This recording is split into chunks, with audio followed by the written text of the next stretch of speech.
हमारे देशभक्त भाइयों और बहनों, हम सबको मैं आज इस विशेष सेशन के लिए आप सभी को देख करके बहुत खुश हूँ।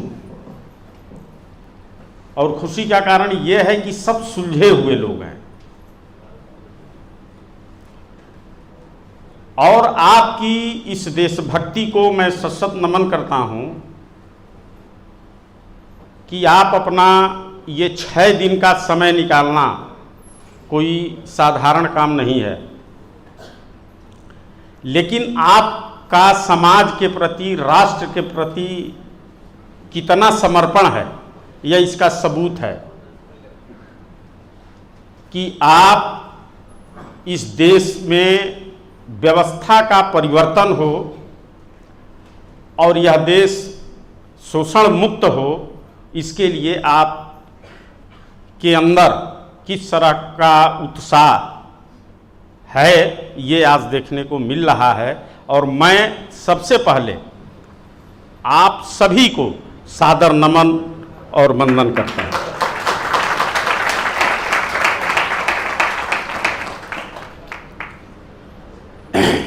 आज आपके पास भरपूर समय है और मेरे पास तो समय ही समय है। जैसा कि बल्हारा जी ने बताया, हम वैसा ही चलेंगे और आपको पूरी तरह छूट मिलेगी कि जैसा क्वेश्चन हो, जिस तरीके का हो, मुद्रा से संबंधित आप जिस प्रकार की जिज्ञासा हो आप मेरे सामने रखेंगे। मैं कोशिश करूंगा मेरी जो भी जानकारी है उसके अनुसार आपको संतुष्ट कर दूं। इसमें कुछ नए लोग हैं, मैं मुद्रा पर थोड़ा सा बस बात बोलूँगा, उसके बाद आ जाऊँगा। देखिए, हमारा देश शुरू से ही, आज से नहीं, युगों युगों से यहाँ लक्ष्मी का वास था और जहाँ लक्ष्मी रहती है तो उस लक्ष्मी का ये स्वभाव है कि वहां अभाव नहीं रहता है। यही पहचान है लक्ष्मी की, यही पहचान है कि जहां लक्ष्मी हो वहां अभाव नाम की कोई चीज नहीं रहती। और दूसरा एक होता है दरिद्र, एक होता है लक्ष्मी और एक होता है दरिद्र। दरिद्र का क्या स्वभाव है, क्या पहचान है? तो वो जहां रहता है वहां समझ लीजिए कि अभाव ही अभाव है, समस्या ही समस्या है। जहां समस्याओं से मुक्ति न मिले, जहां सारे अशुभ सर पे खड़े हों, समझ लीजिए कि वहां दरिद्रता का वास है, निवास है। और जहां सिर्फ खुशी हो, मंगल हो, किसी भी प्रकार का कोई अभाव न हो, अगर ऐसा कहीं देखिए तो समझ जाइए कि यहां लक्ष्मी विराज रही है। ठीक इसी तरीके से अपना देश हुआ करता था, हमारे भारत का इतिहास है। मैंने बहुत संक्षिप्त में कुछ शब्दों में ही ये बात रख दी। ये व्यवस्था कैसे गड़बड़ हुआ? तो जो उस समय के दरिद्र थे उन लोगों ने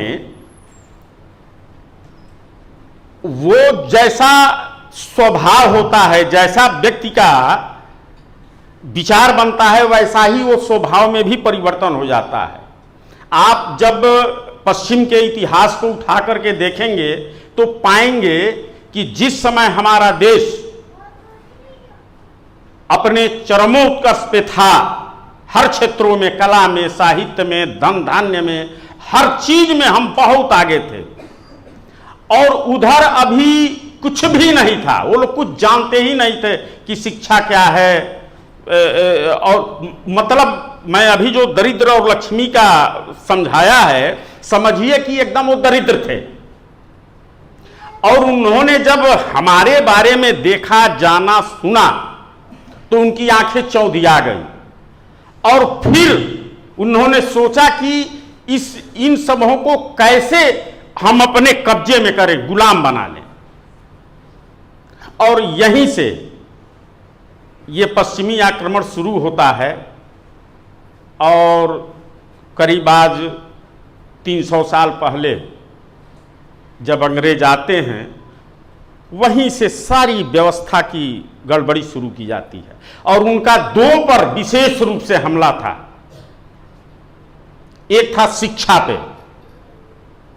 क्योंकि वही ज्ञान था हमारे देश का, जो हर व्यवस्था को ठीक करने में ज्ञान की ही जरूरत पड़ती है। और हमारे देश का प्रथम, ये मैं कहूँगा कि अगर कुछ था इस देश का, सबसे बड़ी चीज़ थी कि इस देश के लोग ज्ञानी हुआ करते थे। अनपढ़ और गंवार तो थे ही नहीं। ऐसे करके ये लोग अटैक किए और सबसे पहले यहाँ की शिक्षा पद्धति को और मुद्रा पद्धति को, जो हमारे यहाँ मुद्रा चलती थी, उसको इन लोगों ने ध्वस्त किया।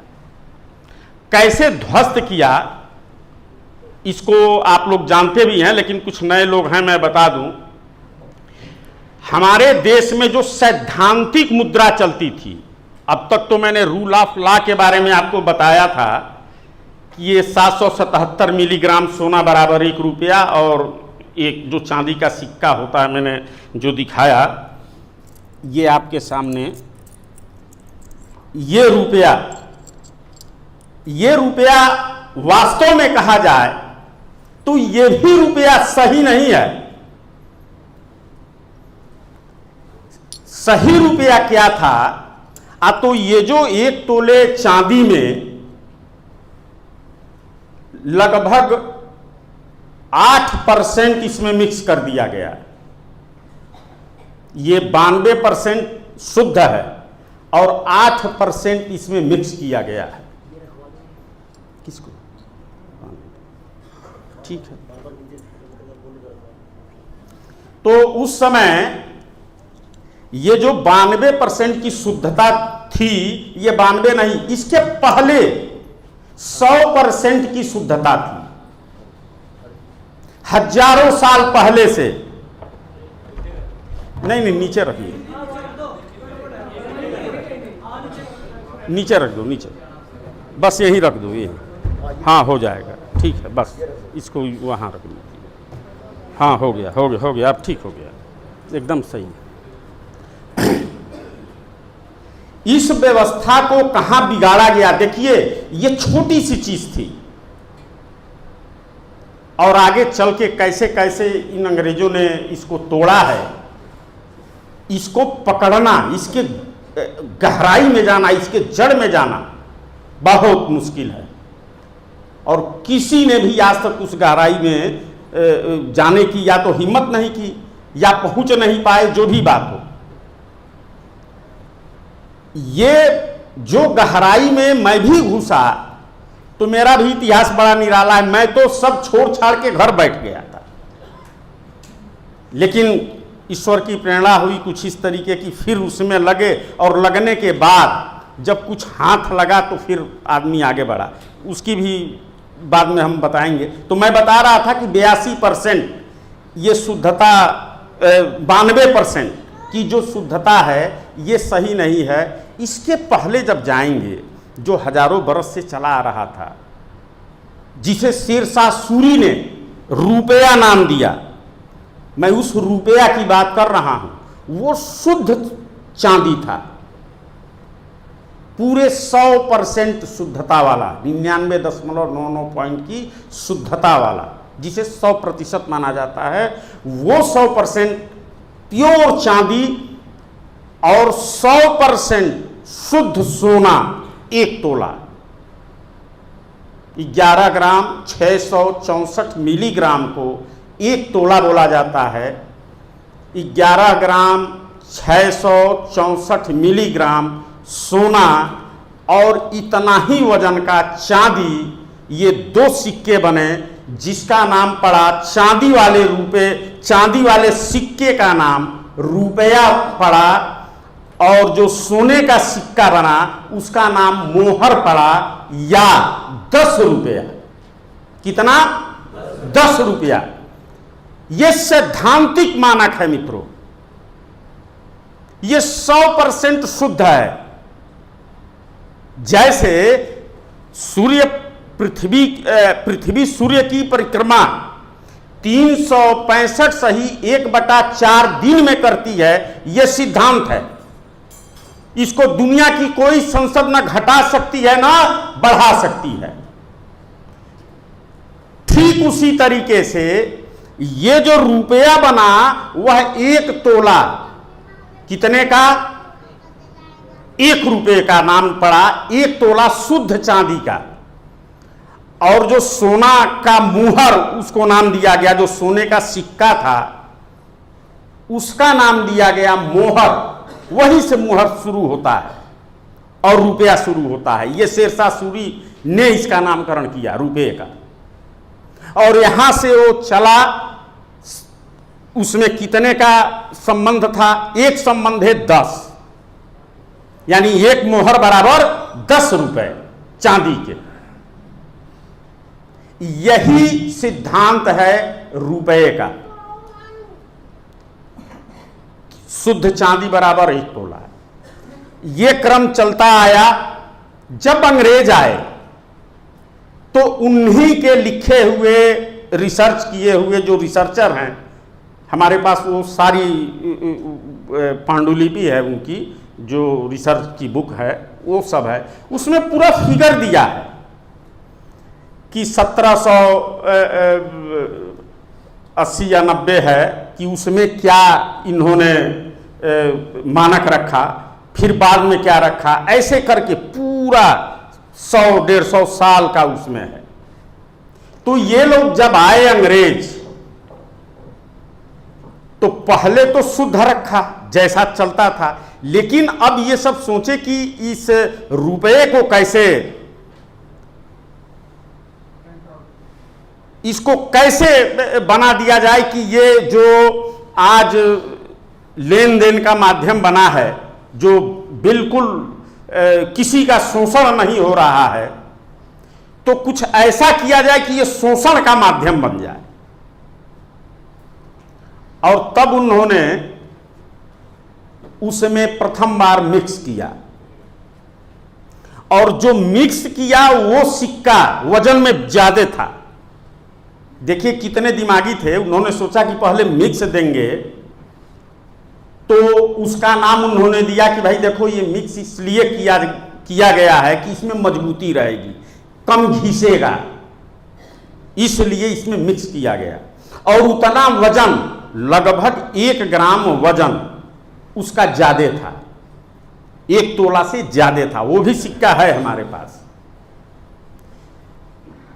वह सिक्का लगभग 10 साल 5 साल चला। फिर उसके बाद वो जो बढ़ा वजन था, ये बिल्कुल नई चीज, मैं अभी इसको नहीं बताया हूं आपसे, चूंकि ये बड़ी गहरी चीज है। हमने सोचा आपको इसको बताने की कोई जरूरत नहीं, इसलिए मैंने कभी चर्चा नहीं की।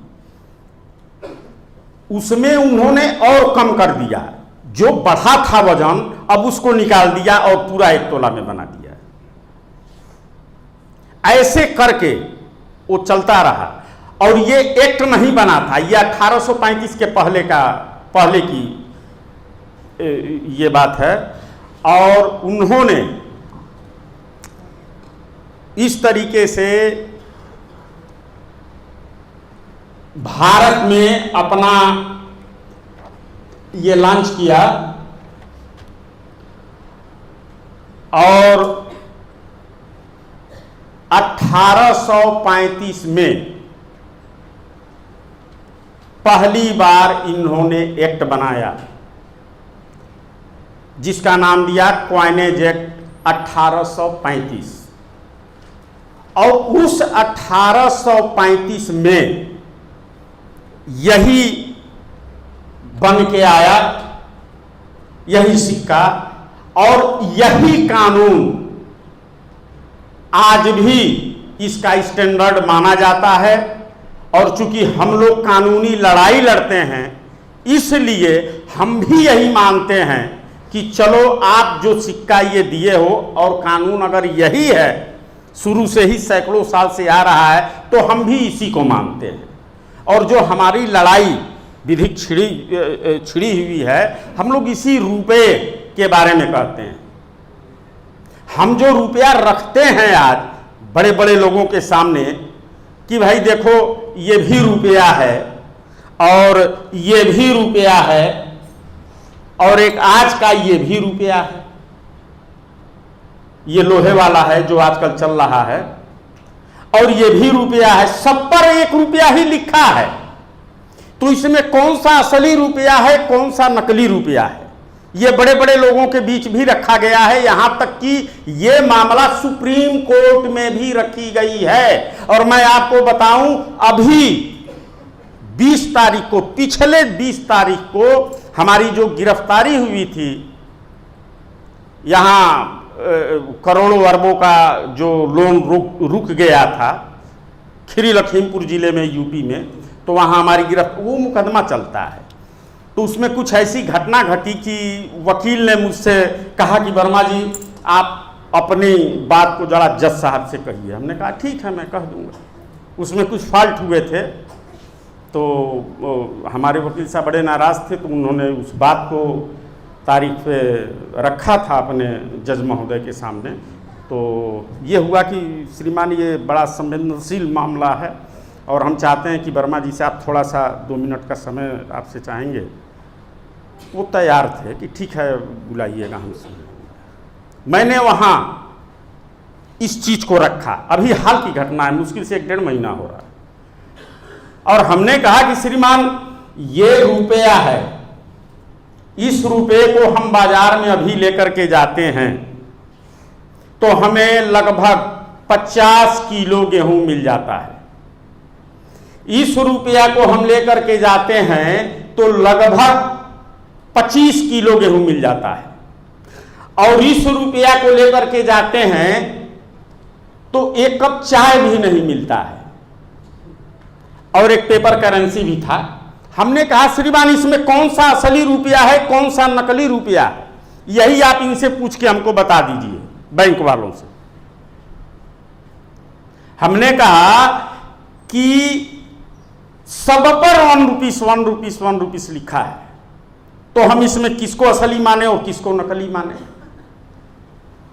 फिर हमने पेपर करेंसी भी निकाली, और पेपर करेंसी में जो गवर्नर का वचन खंड लिखा हुआ है, हमने उसको भी उनके सामने रखा। मुश्किल से 5 मिनट का समय मिला था, और 5 मिनट में ही पूरी अदालत सन्न रह गई ये सुनने के बाद।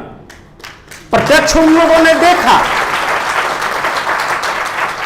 और इसमें तो प्रमाण की कोई जरूरत ही नहीं। आप कहते कहते मर जाएंगे, लेकिन किसी के पल्ले ये बात नहीं पड़ेगी। लेकिन जब सामने आपके ये चीज रख दी जाएगी, तब तो आपको मानना है ना। हमारे कार्यकर्ताओं को कितना प्रॉब्लम होती है, कितनी समस्या होती है सच को आज स्वीकार करने में।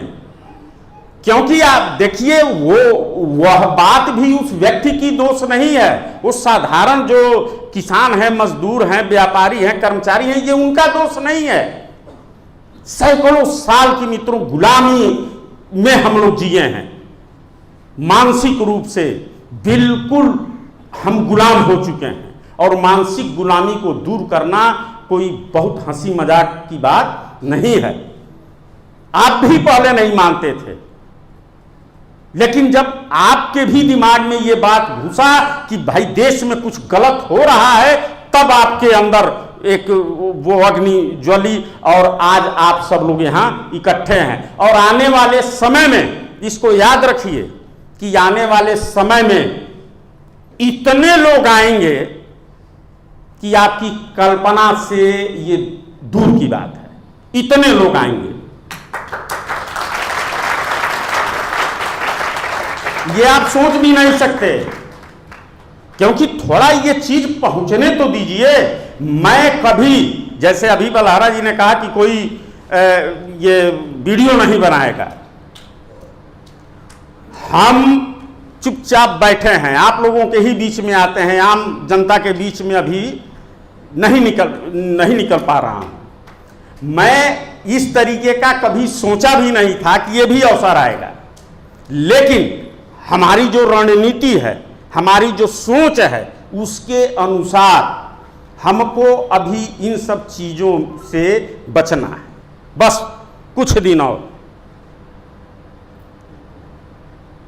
इस बारे में हम लोग भी तो कुछ सोच रहे हैं ना, क्योंकि देखो जिससे हम लड़ने जा रहे हैं, ये कोई नई लड़ाई आप नहीं लड़ रहे हैं, सैकड़ों साल से लड़ते हुए चला आ रहा है। लोग जो भी हमारे देश में क्रांतिकारी हैं, उन सभी लोगों ने अपने अपने तौर तरीके से इस लड़ाई को लड़ा है। ये जो आप लड़ाई लड़ने जा रहे हैं, वो एक तीर से कई हजार निशान है। आप ये मत समझिए कि आप यहां गांव में जो लड़ने जा रहे हैं या गांव में एक जो कार्रवाई आप कर रहे हैं एक कर्जदार की, वो कार्रवाई सिर्फ उस तक नहीं फायदा और नुकसान पहुंचा रही है, ये सीधा जो बड़े बड़े ठेकेदार बैठे हैं, बैंकर्स, जो पूरी दुनिया को मुट्ठी में किए हैं, ये चोट उन पे पहुंच रही है।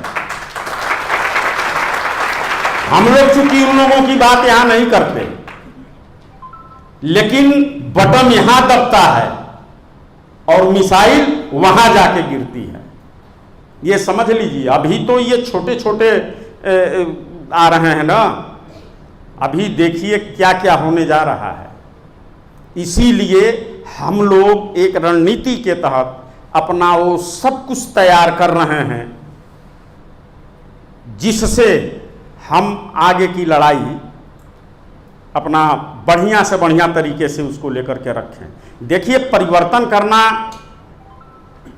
मैं कभी वैसी बात नहीं बोलता हूं, लेकिन मैं बता दूं कि परिवर्तन करना, मुझे लगता है ऐसा, मैं गारंटी तो नहीं लेता, लेकिन मुझे ऐसा लगता है कि अब चुटकी का खेल है। आप सिर्फ तैयार हो जाइए,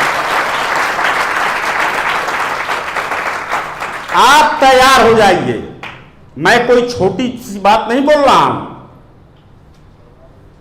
मैं बहुत बड़ी चीज बोल रहा हूं कि परिवर्तन करना अब कोई बहुत बड़ी बात नहीं है।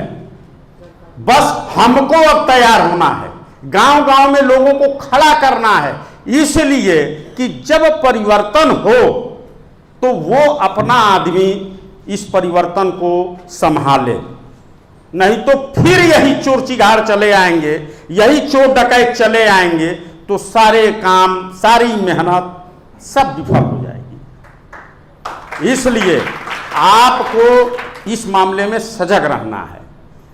ये लोग रुपए के माध्यम से घुसे देश में और देश को ऐसा दरिद्र बनाया कि बताइए, उस चांदी के रुपए को लोहा में बदल दिया, लोहा में बदल दिया। अभी आप जाइए किसी सुनार के दुकान, किसी सराफे की दुकान पे, आप सोना मांगिए और आपको पीतल दे दे, तो आपको कैसा लगेगा? अगर आप चांदी मांगे, आपको लोहा उठा कर दे दे, आपको कैसा लगेगा? ठीक वही हाल आज हो रहा है। मैं आपको बताऊं, 1835 में जब ये चीज आई, पहला कानून जब रुपए का एक्ट जब जारी किया ईस्ट इंडिया कंपनी ने, तो उसका कलकत्ता में जबरदस्त विरोध हुआ। ये मैं भी नहीं जानता था, मैं जब रिसर्च पढ़ रहा था तो उसमें लिखा है कि कलकत्ता में 1935 में 1835 में जब पहला एक्ट ईस्ट इंडिया कंपनी ने जारी किया, तो उस समय बहुत बड़ा विद्रोह हुआ था कलकत्ता में, जिसको ये बलपूर्वक दबा दिए और इस तरीके से वह दबा और ये जबरन एक्ट लागू किया गया। पहले ये जब आई इस देश में, तो इनके पास 3 ही प्रमुख हथियार थे। मैं बता दूं आपको, ईस्ट इंडिया कंपनी का मुख्य काम ही था रुपए का धंधा करना।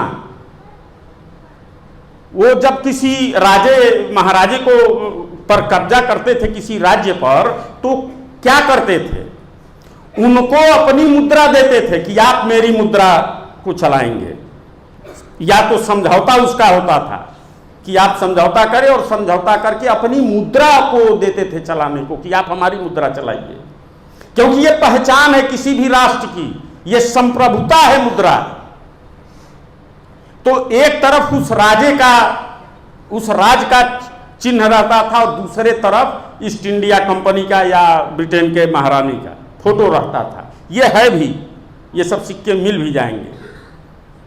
ये अध्ययन में सब हमको देखने को मिला। तब मुझे लगा कि ओहो, इन सबों का मुख्य काम ही मुद्रा बाजार था। जैसे आजकल ये तमाम बड़ी बड़ी बहुराष्ट्रीय कंपनियां हैं ना, कोई कुछ बेच रही है, कोई कुछ बेच रही है, ऐसे ही इन्होंने रुपए का बाजार शुरू किया। हमारे देश में कभी रुपये का, अर्थशास्त्र में कहीं रुपये का बाजार है ही नहीं, क्योंकि रुपया कोई वस्तु नहीं है। ये रुपया कोई वस्तु नहीं है, रुपया एक मापक है, यह एक स्केल है। और दुनिया में कहीं भी स्टैंडर्ड नहीं बिकता है, ये स्टैंडर्ड है। अगर इसको अभी गला दिया जाए तो चांदी कहा जाएगा इसको, तब फिर कोई रुपया नहीं कहेगा। जैसे आप समझिए, ये पंखा है, कोई अभी कह दे नहीं ये तो लोहा है, तो कोई मानेगा लोहा है? अरे भाई, पंखा, इसका रूप बदल दिया गया है तो लोहा, लेकिन उस लोहे का रूप बदल गया तो क्या हो गया? पंखा।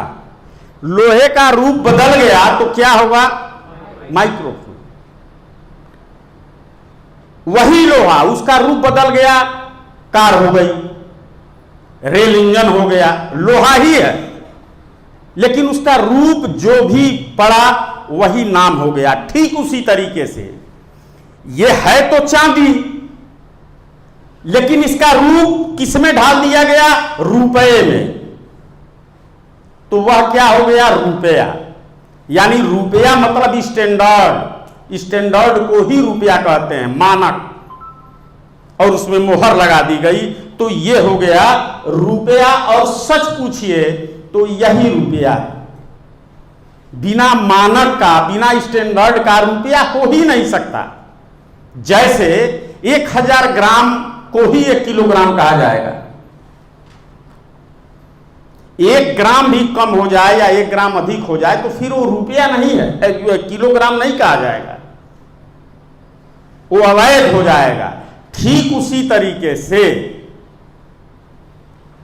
यह रुपये का जो स्टैंडर्ड बनाया गया, अंग्रेजों ने जो बनाया कि 98% शुद्धता इसकी रहेगी, तो इसकी शुद्धता 98% आज भी होनी चाहिए। और फिर जो लूटपाट शुरू हुई तो 1935 आते आते भारतीय रिजर्व बैंक की स्थापना अंग्रेजों ने किया। ये क्यों जरूरी था? अंग्रेजों ने, इसके पीछे बहुत बड़ा कारण था।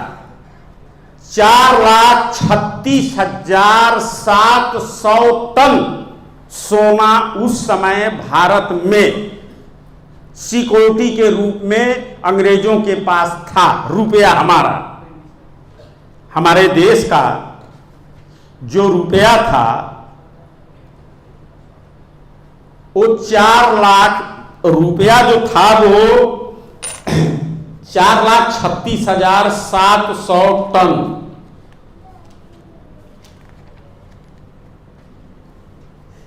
कुल रुपया 3,744,000 करोड़, ये सिक्योरिटी मनी थी उनके पास रुपए में। उसमें सोने और चांदी ये दोनों रुपए थे। 3,744,000 करोड़ रुपए।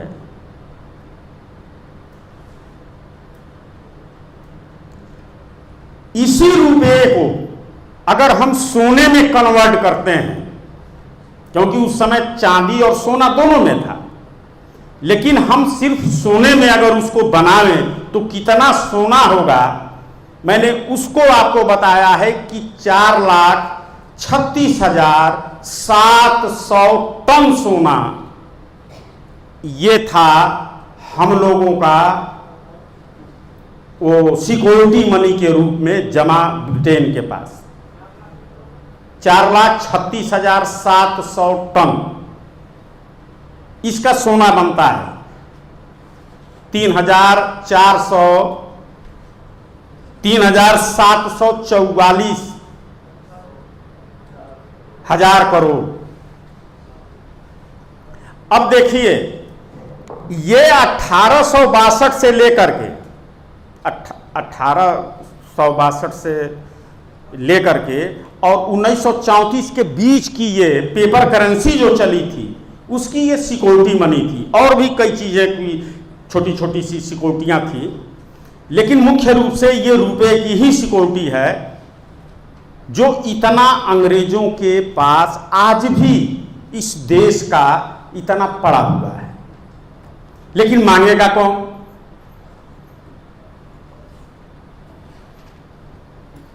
आज तक इसके बारे में किसी ने भी सवाल नहीं उठाया। और इसीलिए भारतीय रिजर्व बैंक की स्थापना की गई कि ये जब हटेगा, जब तक ये भारतीय रिजर्व बैंक की यहां स्थापना नहीं की जाएगी, तब तक ये जितना सोना है हम इसको हड़प नहीं पाएंगे। इसके पीछे यही साजिश थी, यही षड्यंत्र था, और उन्होंने स्थापना की और ये सब सोना उनके पास आज भी है। आज जब रिजर्व बैंक आया तो इसका बहुत बड़ा विरोध सिर्फ एक अर्थशास्त्री डॉक्टर भीमराव अंबेडकर जी थे, जिन्होंने इसका बहुत बड़ा विरोध किया। और डॉक्टर कैंस से और डॉक्टर भीमराव अंबेडकर से बहुत तीखी झड़प भी हुई। उसका कहना था कि नहीं, ये रुपया जो है आनी चाहिए ये व्यवस्था, क्योंकि उसमें बात ये थी कि स्वर्णमान और स्वर्ण विनिमय मान, ये दो सिर्फ एक नाम बदल दिया। पहले युगों से हम लोगों के वहाँ स्वर्णमान पर आधारित रुपए चलते थे, और अंग्रेजों ने कहा कि नहीं, स्वर्ण विनिमय मान, मतलब हम जब चाहें तब उसको बढ़ा दें घटा दें। तो उन्होंने इसका विरोध किया है, जब चाहें तब हम रुपया छाप लें। तो इस पर उन्होंने विरोध किया था डॉक्टर भीमराव अंबेडकर ने, और कहा कि अगर नोट छापने की अनर्गल प्रथा शुरू की जाएगी तो अगर कोई इस तरीके का शासक आ जाए तो मारेगा कि जितना उसको इच्छा होगी उतना नोट छाप देगा, और इससे ये होगी कि मुद्रास्फीति बढ़ेगी, महंगाई आएगी, समाज में अफरा तफरी मच जाएगी। इसलिए यह भारत के हित में यह चीज नहीं है, स्वर्णमान ही श्रेयकर होगा, ये डॉक्टर भीमराव अंबेडकर ने कहा। लेकिन इन लोगों को तो लाना था, रिजर्व बैंक की स्थापना करनी थी, केंद्रीय बैंक लाना था ब्रिटेन को, तो उन्होंने नहीं माना, और एक तरीके से अंग्रेजों की जीत हुई और यहाँ आरबीआई की स्थापना हुई, भारतीय रिजर्व बैंक, जो आज भी ये है। और ये समझ लीजिए कि इनकी क्या स्थिति है ये कहने लायक नहीं है। ये मैं समझ रहा हूँ कि ईस्ट इंडिया कंपनी से भी खतरनाक ये हैं और इस देश को चलाने वाले हैं अर्थ के क्षेत्र में। लोहा तो बना ही दिया, 90 में सारे स्टैंडर्ड ही खत्म कर दिया मनमोहन सिंह ने, और इनकी इतनी शान बढ़ाई गई कि बहुत बड़े देश के अर्थशास्त्री हैं, ये हैं वो हैं। और आज देख लीजिए महंगाई जो लोग कह रहे हैं ना, ये अभी क्या, अभी तो कुछ महंगाई नहीं है, महंगाई तो बेतहाशा अब बढ़ेगी, इतनी अफरा तफरी मचेगी कि अब ये मुद्रा को लेकर के इस समय क्या है आप देख रहे हैं ना, बाजार में कौन ऐसी वस्तु है जो उपलब्ध नहीं है? बताइए, कौन ऐसी चीज है जिसकी कमी है? सब कुछ बाजार में उपलब्ध है, लेकिन आपके पास पैसा नहीं है। हम देख रहे हैं कि बाजार में हर पकवान मौजूद है, हर मिठाई मौजूद है, लेकिन हमारे जेब में पैसा नहीं है कि मैं उसको खरीद के खा लूं। जबकि भारत में ऐसा कभी नहीं हुआ, यहां मुद्रा की कभी कमी नहीं थी। अगर पुराने इतिहास को देखा जाए तो वस्तु की कमी थी, वस्तु नहीं मिलता था। आज स्थिति उलट हो गई, वस्तु पूरा बाजार में पड़ी है और जेब में पैसा नहीं है। मुद्रा का सिद्धांत, अर्थशास्त्र यह कहता है कि मांग और पूर्ति पर महंगाई और सस्ताई आती है और जाती है। जैसे बाजार में 100 कुंटल गेहूं की प्रतिदिन खपत है, मांग है 100 कुंटल की। मान लीजिए 1000 कुंटल अगर जो आ जाए गेहूं, तो उस गेहूं का दाम घटेगा कि बढ़ेगा? घटेगा, क्योंकि मांग थी 100 की और आ गया 1000, तो उसकी दाम घटेगी। अच्छा, मान लीजिए मांग है 100 की और आ जाए 10 कुंटल, तब क्या होगा? बढ़ जाएगा। यही सिद्धांत है अर्थशास्त्र का, यही सिद्धांत है कि मांग और पूर्ति पर, जब मांग की अपेक्षा पूर्ति ज्यादा हो जाती है तो वस्तु की कीमत घट जाती है, और मांग की अपेक्षा अगर पूर्ति कम हो तो महंगाई बढ़ जाती है, क्योंकि मांग है 10 की और 2 ही उपलब्ध है, तो उसकी कीमत बढ़ जाएगी। आज जरा आप कल्पना कीजिए, जिस समय देश में किसान या मतलब अपने देश में सन 1970 की ही तुलना मैं करूं, इस देश में गेहूं 50 पैसे किलो बिकता था, 50 रुपए कुंटल। एक किसान 1 कुंटल गेहूं अपनी उपज बेचता था तो 50 रुपए पाता था। उस समय लगभग 200 रुपया तोला सोना हुआ करता था, लगभग चवन्नी भर सोना उसको मिल जाती थी। कहने का मतलब कि 1 कुंटल गेहूं बेच करके चवन्नी भर सोना या करेंसी के रूप में 50 रुपए पाता था। आज वही किसान 1 कुंटल गेहूं जब बाजार में लेकर के जाता है तो यही सरकारें कहती हैं कि हम आपका दाम बढ़ा दिए, और उसको 2000 रुपए दिया जाता है। उस 2000 में आधा ग्राम भी सोना नहीं मिलता। चवन्नी भर का मतलब हो गया लगभग 3 ग्राम सोना, और आज उसको आधा ग्राम भी सोना नहीं मिलता। हम आपसे पूछ रहे हैं, उसका दाम बढ़ाया गया है कि घटाया गया है? जबरदस्त घटाया गया है, जबरदस्त घटाया गया है। 3 ग्राम सोने का दाम आज लगभग 18,000 रुपए होगा। अगर आज 1 कुंटल गेहूं का दाम 18,000 रुपए किसान पाता तो अभी 1970 का दाम हो पाता। 1970 का दाम पाता अभी 18,000 पे। लेकिन इन सब ठगों ने यह कह करके ठगा कि हम तुम्हारा दाम बढ़ा रहे हैं, हम तुम्हारा दाम बढ़ा रहे हैं। यह हाल किया। एक मजदूरे पर भी अगर इस तरीके से आप गुणा भाग तो करके देखो, बहुत फर्क पड़ेगा। ऐसे ही सबको लूटते चले गए और ये नेता, ये अर्थशास्त्री सब बिकाऊ। इनको क्या मतलब है? इनको अपने ऐशो आराम से मतलब है। जैसा उन सबों ने पढ़ाया वैसे ही ये पढ़ रहे हैं। तो कहने का मतलब ये कि इस तरीके से करके इस देश को लूटा गया, लूटा जा रहा है और ये तब तक लूटेगा जब तक आप खत्म ना हो जाएं। इस बीच अब ये जो हम लोग अपना अभियान चलाए, ये तो रुपया के बारे में थोड़ा सा मैंने आपके सामने रखा। ये जो अभियान चल रहा है, इस अभियान में देखिए ये कोई नई चीज आपके सामने नहीं है। जो भी चीजें आपको दी गई हैं, इस सब चीज का प्रैक्टिकल हो चुका है।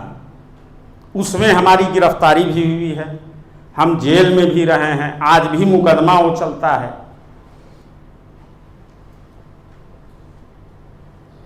आपको एक बनी बनाई चीज ला करके परोस दी गई है, ये भी सुन लीजिए। क्योंकि जो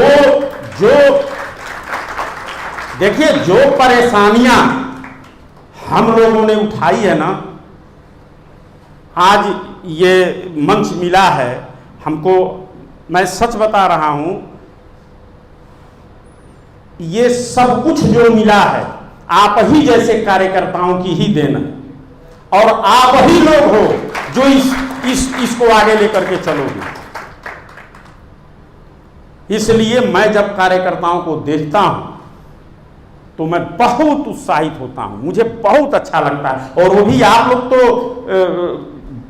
इतने अच्छे ट्रेनिंग ले रहे हो और तमाम ट्रेनिंग में भी आप लोग उपस्थित रहते हो, हम शुरू से आपको देख रहे हैं। इसलिए हमने सोचा कि नहीं, ये जो युवा ताकत आज दिखाई दे रही है, आप लोग तैयार रहिए।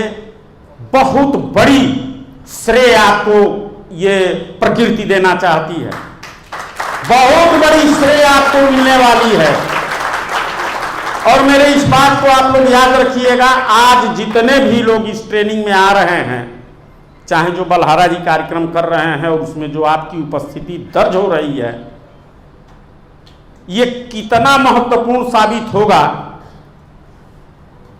ये क्या गुण खिलाएगा आपकी उपस्थिति, ये भविष्य के गर्भ में है। मैं इस पर बहुत ज़्यादा नहीं कहूँगा, बस एक ही बात आपसे कहूँगा कि देखिए, इमरजेंसी में जब इस देश का स्वतंत्रता संग्राम चल रहा था तो उस समय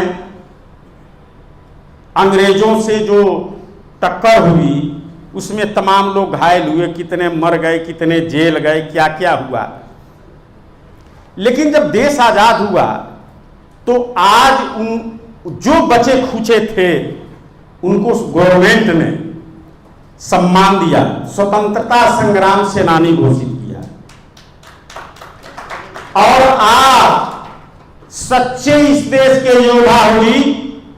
असल स्वतंत्रता की लड़ाई तो अब आप लड़ रहे हो, असली लड़ाई तो ये आपकी है। ये तो एक वो क्या नाम है, छुपे रुस्तम ये निकले, ये अंग्रेजों से समझौता किया और कहा आजादी मिल गई, आजादी मिल गई, आजादी मिल गई।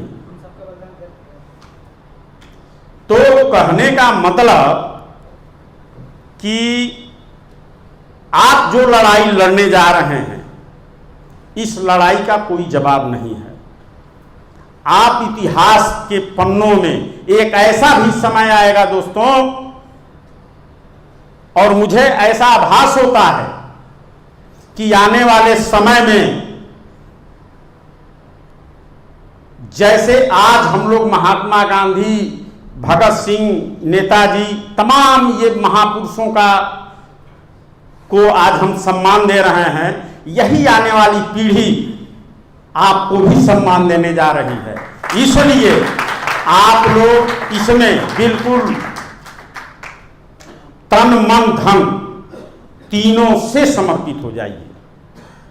और सबसे पहले देखिए, व्यक्ति तीन ही चीज दे सकता है, एक तन दे सकता है, मन दे सकता है और धन दे सकता है। इन तीनों में सबसे आवश्यक क्या है? मन।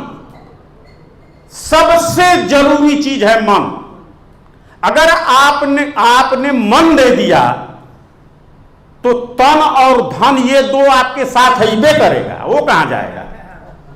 उसको तो आना ही है। तो मन बहुत जरूरी है और आप मन बनाइए, क्योंकि देखिए यहां जो आप बैठे हो ना, आप नेतृत्व देने वाले हो इस लड़ाई का। आज आप यहां एक कार्यकर्ता के हैसियत से हो, आप पे बहुत बड़ी जिम्मेदारी आने वाले समय में आप ही को इस पूरे राष्ट्र का नेतृत्व करना है, क्योंकि ये तो तमाम आएंगे ही, पूरा देश आपके साथ लगेगा। ये वो लड़ाई है रुपए की। तो उसको संभालने वाला कोई चाहिए कि नहीं चाहिए? तो हम लोग इसी में लगे हैं कि कुछ ऐसे लोगों को निकाला जाए अपनों में, जिनको नेतृत्व दिया जाए कि भाई तुम इसको संभालो, तुम इसको संभालो, और उसी क्रम में ये सब चल रहा है। तो आप लोग इसके लिए बिल्कुल तैयार रहिए। दूसरी चीज कि देखिए, ये मुद्रा की लड़ाई बहुत संवेदनशील लड़ाई है। हमने एक चीज देखी है, यहां तमाम कार्यकर्ता हैं, मैं बता दूं, इसकी प्रक्रिया में 3-4 चरण होते हैं इस लड़ाई की प्रक्रिया में। सबसे पहले हम आते हैं इसके निराकरण में कि जो लड़ाई लड़ी जा रही है उसको कैसे हम लोग लड़ते हैं, तो इसको आप लोग समझ लो। सबसे पहले जो मुद्रा की लड़ाई है कर्ज वाली, उसमें सबसे पहले आवेदन लगाया जाता है। आवेदन के बाद उस केस की क्या स्थिति है, अगर तुरंत नीलामी पे चढ़ी है या जब्त होने वाली है, तो वो स्थिति देखने के बाद उसमें आरटीआई, फिर धारा 80 की नोटिस, और फिर उसमें अगर कोई बात आ जाए तो एफआईआर, और तब जाकर के उसके मुकदमे की ड्राफ्टिंग तैयार होती है। इतने चरण इसमें आते हैं और उसमें तमाम दस्तावेज हम लोगों को देना पड़ता है। उसमें 14 पन्ने से लेकर के, अगर 4 पन्ने की आपकी आवेदन होगी तो उसमें 14 पन्ने का दस्तावेज लगता है, और वह जाता है आवेदन में, एक जगह नहीं जाता है। वो आवश्यकता के अनुसार ये कितने जगह कहाँ, वो सब जो हमारी टीम है वो देखती है। उसमें वकील वगैरह सब लोग हैं, उनसे राय लिया जाता है कि इसमें क्या क्या किया जाए। तो वो लोग बताते हैं कि इसमें ये चीज़ होगी, इसमें इतने जगह भेजो, इसमें इतने जगह। अभी तो 17-18 जगह आईटीआई लगवाया। तो कुछ लोगों के अंदर हमने ये चीज़ देखा है कि ये जो कार्रवाइयाँ हो रही हैं, तो इसमें कुछ लोग जो फील्ड में काम करने वाले लड़के हैं वो चालाक भी बन रहे हैं। तो मैं एक निवेदन करूंगा, भाई देखो, आप चालाक मत बनो। ये छोटी मोटी चीज आप नहीं लड़ रहे हो, इसमें कदम जो भी रखा जाता है बड़ा फूंक फूंक करके कदम रखा जाता है। आप अगर कुछ भी करोगे अपने मन से तो आप फंस जाओगे। इसलिए आज खुल करके आपके पास जो भी प्रॉब्लम हो, जिस तरीके की बात हो, आप लोग खुल करके बात कर सकते हैं। तो मैं ये कह रहा था कि इस लड़ाई में जो ये मुकदमे लगाए जा रहे हैं उसमें आप सावधानी बरतिए। उसके लिए पूरा सिस्टम मैंने बलहारा जी से बात की है, क्योंकि देखिए इस मामले में कोई भी अगर ये चाह दे कि मेरा भी चलेगा तो मेरा भी चलने वाला नहीं है। अगर हम बना दिए हैं कि ये व्यक्ति इस काम को देखेंगे तो उनके काम में हस्तक्षेप कतई हम नहीं करना चाहते हैं और न मैं किसी को करने देना भी पसंद करता हूं। मैंने अगर ये कार्य बलहारा जी को सौंप दिया है तो बस सौंप दिया है। हमारे पास बहुत से फोन आते हैं, हमसे बहुत सारे लोग कहते हैं कि सर ये चीज़ है, जरा आप हमको बता दीजिए। मैं सीधा कहता हूं जाओ बलहारा जी के पास, तुमको जो समझना है हमसे समझो, आपको जो समझना है आप हमसे समझ लीजिए, और कोई समस्या हो बताइए, मैं बलहारा जी से कह के आपकी समस्या का सॉल्व करवा देता हूं। लेकिन ये चाहेंगे कि मैं कुछ करूं तो आप चाहें कुछ भी कर लो, ये डोलने वाले नहीं हैं। इसको आप बिल्कुल दिमाग से निकाल दीजिए। मैंने जब एक बार इनको सौंप दिया है कि बलहारा जी आप देखेंगे, आप नेतृत्व करेंगे, तो इन्हीं को करना है।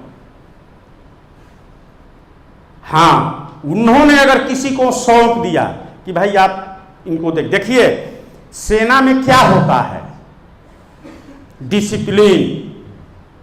अगर उसने सौंप दिया कि आप इस काम को देखिए तो आप देखिए, कुछ आगे पीछे मत देखिए, आप बिल्कुल निष्ठा से और ईमानदारी से उस काम को करते जाइए, क्योंकि अगला सब कुछ देखता है। वो जिम्मेदारी, जिसके ऊपर जो जिम्मेदारी रहती है उसको पूरा करने के लिए वो भी अपना एक भी असर छोड़ता नहीं है कि हमारे कार्यकर्ता को कोई प्रॉब्लम हो उसको तुरंत सॉल्व किया जाए, चाहे ये चीज़ बताई जाए। और उसमें भी बलहारा जी का नेतृत्व मैंने बहुत नज़दीक से देखा है। देखो, मैं पूरे देश में घूमा हूँ, मैं एक चीज़ बता देता हूँ आप लोगों को, और हर जगह जाने का अवसर भी मिलता है, और मैं बहुत पहले से इस काम को करता आया हूं। और मैंने अगर बलहारा जी को ये काम सौंपा है तो मैं ऐसे नहीं सौंपा हूं, बिल्कुल नहीं। मैंने उस वीर को समझा है कि इसके अंदर क्या है, और आप लोगों ने अगर सहयोग दे दिया, हम सबने मिल करके उस व्यक्ति को सहयोग दे दिया, तो मैं जो चाहता हूं कि इस देश में परिवर्तन हो, तो मुझे पूरा पक्का यकीन है कि उसमें डॉक्टर देवेंद्र बलहारा जी एक बेहतरीन व्यक्ति साबित होंगे, इसमें कोई दो राय नहीं। तो इसमें आप लोग बिल्कुल कार्यकर्ता हैं। हाँ, मैं एक उनकी कमजोरी जो पकड़ा हूं वो भी आपसे बता देता हूं, दूसरा कोई नहीं उतना साहस करेगा। देखो भाई, देवेंद्र जी कभी कभी कुछ थोड़ा कड़ा भी बोल देते हैं, तो उसको आप लोग बुरा मत मानना। वो ऊपर से सिर्फ बोलते हैं, अंदर के वह व्यक्ति अंदर से बहुत नेक आदमी, बहुत बेस्ट आदमी, वो आपके लिए बोलते हैं। ये मत समझिए कि वो अपने लिए कुछ बोलते हैं, वो आपके अंदर कुछ देखे होंगे इसलिए आपको डांट रहे हैं, चाहे बोल रहे हैं, समझा रहे हैं, उसको आप कतई बुरा मत मानिए। तो ये चूंकि अपनी बात हो रही है तो उसमें हम आपसे ये बात इसलिए कह रहा हूं कि देखिए, हमारे पास भी बहुत ज़्यादा कार्यकर्ता हैं। आप सौभाग्यशाली हो कि मैं आपके सामने ये सारी बातें जो भी मैंने रिसर्च किया है वो सब चीज़ रख दिया हूं, और यहाँ काम भी हो रही है, काम तो उधर भी होता है, लेकिन इस रिसर्च की उस गहराई को जहां आपके सामने मैं खोला हूं, ये चीज अभी आज भी हमारे कार्यकर्ता नहीं जानते हैं, आज भी नहीं जानते। लेकिन अब हमने सोचा है कि एक दिन डॉक्टर साहब को और शर्मा जी को साथ ले करके जाएंगे, क्योंकि हमारे कार्यकर्ताओं ने भी कहा है कि वर्मा जी अब आप जरा एक दिन हम लोगों का भी क्लास लीजिए। हमने कहा अच्छा चलो, ये देखा जाएगा। तो लखनऊ में हम कभी आगे रखेंगे और उसमें इन लोगों को लेकर के जाना है। तो मैं ये आपसे कह रहा हूं कि देखिए, ये लड़ाई अब दिन प्रतिदिन बहुत तेज आगे बढ़ेगी और नेतृत्व में आप ही लोग हो जो पूरे देश को एक नई दिशा देने जा रहे हो। तो आप लोग अब इसके लिए पूरा मन बना लीजिए और जिसके लायक जो कार्य हो वह आदमी ले ले। इसमें आपको पीछे रहने की कोई जरूरत नहीं है, क्योंकि इतिहास, आप एक इतिहास बनाने जा रहे हैं और अब ये लड़ाई इतनी आगे बढ़ चुकी है कि मुझे लगता है कि अगर यही गति रही तो हम लोग 6 महीने से 1 साल के अंदर बहुत बड़ा काम करने जा रहे हैं। और मुझे लगता है कि 24, ये 23 है ना, 2023 है, 24 शायद कहीं परिवर्तन का वर्ष ना हो जाए। मैं ये भी बता, बस थोड़ा सा आप लोग सजग हो जाइए और बुद्धि से काम लीजिए, दिमाग से काम लीजिए। आपस में कभी कोई ऐसी बात न हो जिससे कोई मनोबल किसी का टूटे या किसी कार्यकर्ता का मनोबल गिरे। ये आप लोगों के बुद्धि का, ये परीक्षा का भी समय है। तो इस दौर को देखिए, इसमें कुछ लोग, आप जो लड़ाई लड़ रहे हैं ना, इस लड़ाई में वो भी जो दुश्मन बैठा है वो भी अपना आदमी भेज सकता है, वो भी आप ही जैसे बात विचार व्यवहार रखेगा, लेकिन उसका कुछ चलेगा नहीं। इसलिए नहीं चलेगा कि हम सत्य के रास्ते पर हैं, हम एक सिद्धांत को अपनाए हुए हैं, इसलिए उसकी यहां कुछ चलने वाली नहीं है।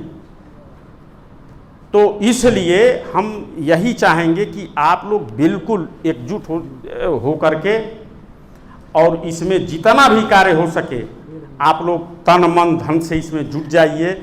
और मैं अब चाहूँगा कि अगर आप लोग कुछ पूछना चाहें तो पूछिए, क्योंकि पूछने पर भी बहुत से अच्छी अच्छी चीज़ें आ जाती हैं। नमस्कार वर्मा जी।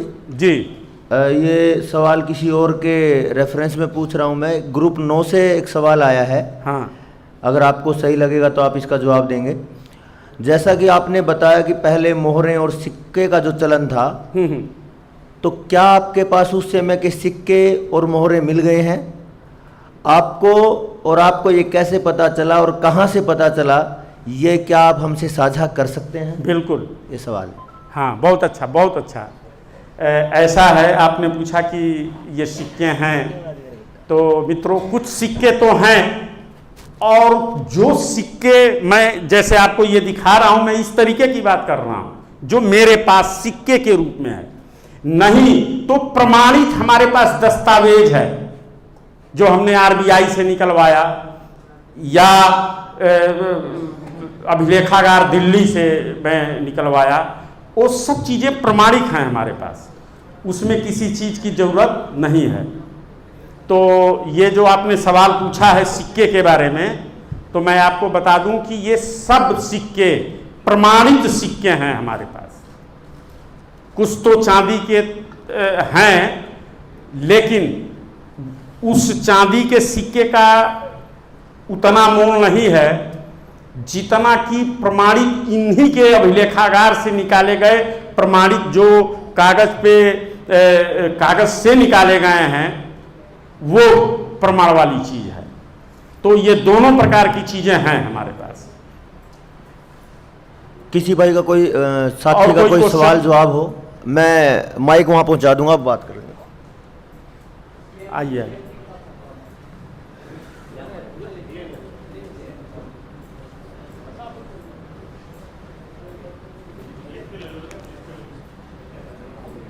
सुनील जी, आप यहीं से देखते रहिए, आप यहीं रहिए, वहाँ मत जाइए, और लोगों का भी। नमस्कार जी। जी जी। मेरा ये सवाल है कि ये जो 1835 में ये कॉइनेज एक्ट बना, हाँ, क्या उसका कॉपी अभी भी अवेलेबल है, या उसमें क्या स्टैंडर्ड लिखित में था? मैं बता दूं आपसे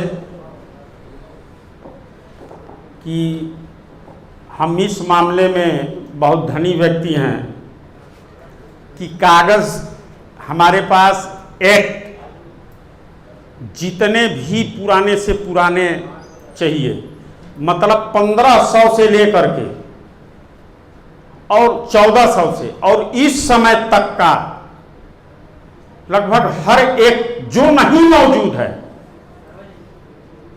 जो कभी हमने इसके लिए बरसों भटकना पड़ा, लेकिन इस समय सारे एक्ट 1835 हो, 1862 हो, 1870 हो, 1835 हो, उसके बाद जो उन लोगों ने ये चलाया था एक्ट के पहले नहीं 1800 रेगुलेशन, जो रेगुलेशन द्वारा जो कानून बनता था, बाद में एक्ट आया, तो जो वो रेगुलेशन इनका 1793 का है, फिर उसके बाद 1804 का है, ऐसे करके पूरी सब खाती है हमारे पास, सब मिलेगी।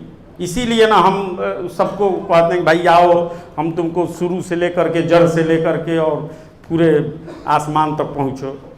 तो 1835 में जो एक्ट बना, कॉइनेज एक्ट, हाँ। उसमें स्टैंडर्ड क्या वो मेंटेन किए थे? वही 11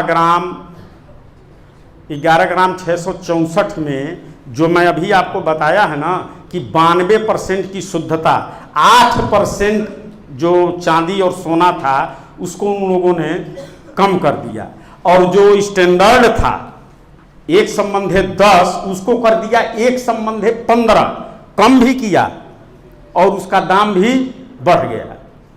ये अर्थशास्त्र का नियम है कि जब मुद्रा की मात्रा कम कर दी जाती है, स्टैंडर्ड की मात्रा जब घटती है तो मुद्रा का अंकिक मान बढ़ जाता है। तो इसलिए जब वो घटाया और 10 का 15 कर दिया, यानी एक मुहर के लिए जो व्यक्ति 10 रुपये खर्च करता था, अब वही मोहर को लेने के लिए 15 रुपये, यानी 1.5 अब उसको मेहनत करनी पड़ती है। अरे कोई मान लो दिन भर में काम किया तो 10 रुपया पाया, एक मुहर मिल गई, तो अब 1.5 दिन काम करेगा तब ना 15 रुपया पाएगा, और वो भी जो मुहर पाएगा उसमें 8% घटा हुआ पाएगा। दोनों बातें थी। तो उसका एक्ट है, सब है, उसमें लिखा है 1835 में ही उसकी क्वांटिटी सब निर्धारित की गई है।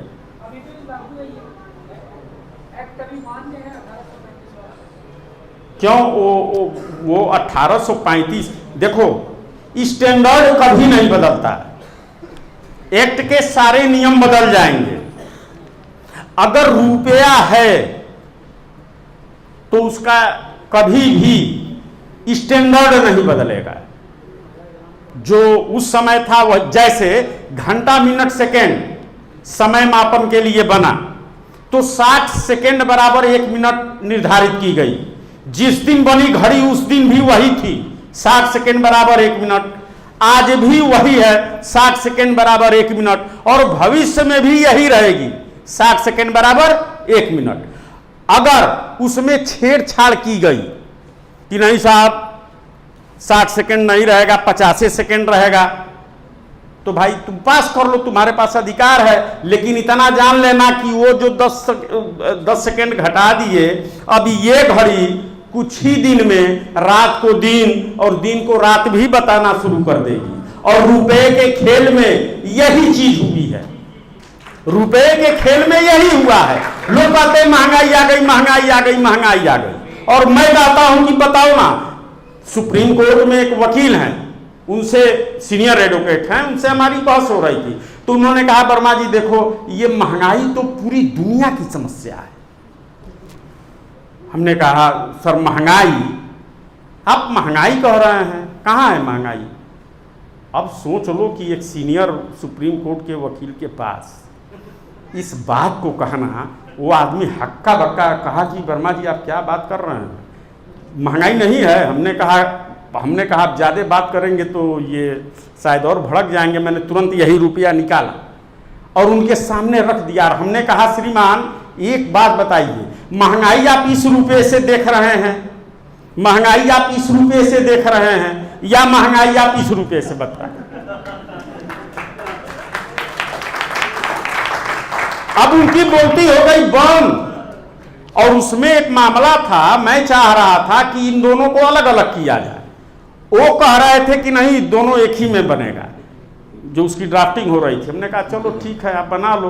2-4 साल पीछे तो कहीं कुछ मामला उनके समझ में नहीं आ रहा था, तो वो चूंकि हिंदी नहीं बोल पाते हैं, दक्षिण भारत के, तो उन्होंने अपने जूनियर से कहा कि ऐसा है जरा वर्मा जी से इस पर डिस्कस कर लेना, और इस बातों पर थोड़ा डिस्कशन कर लेना। वही डिस्कस हमारी हो रही थी, और जब इस बात को रखा गया तो उनकी बोलती हो गई बंद, और उन्होंने कहा ऐसा करो, इस मामले को अलग कर दो और इस मामले को भी अलग कर दो।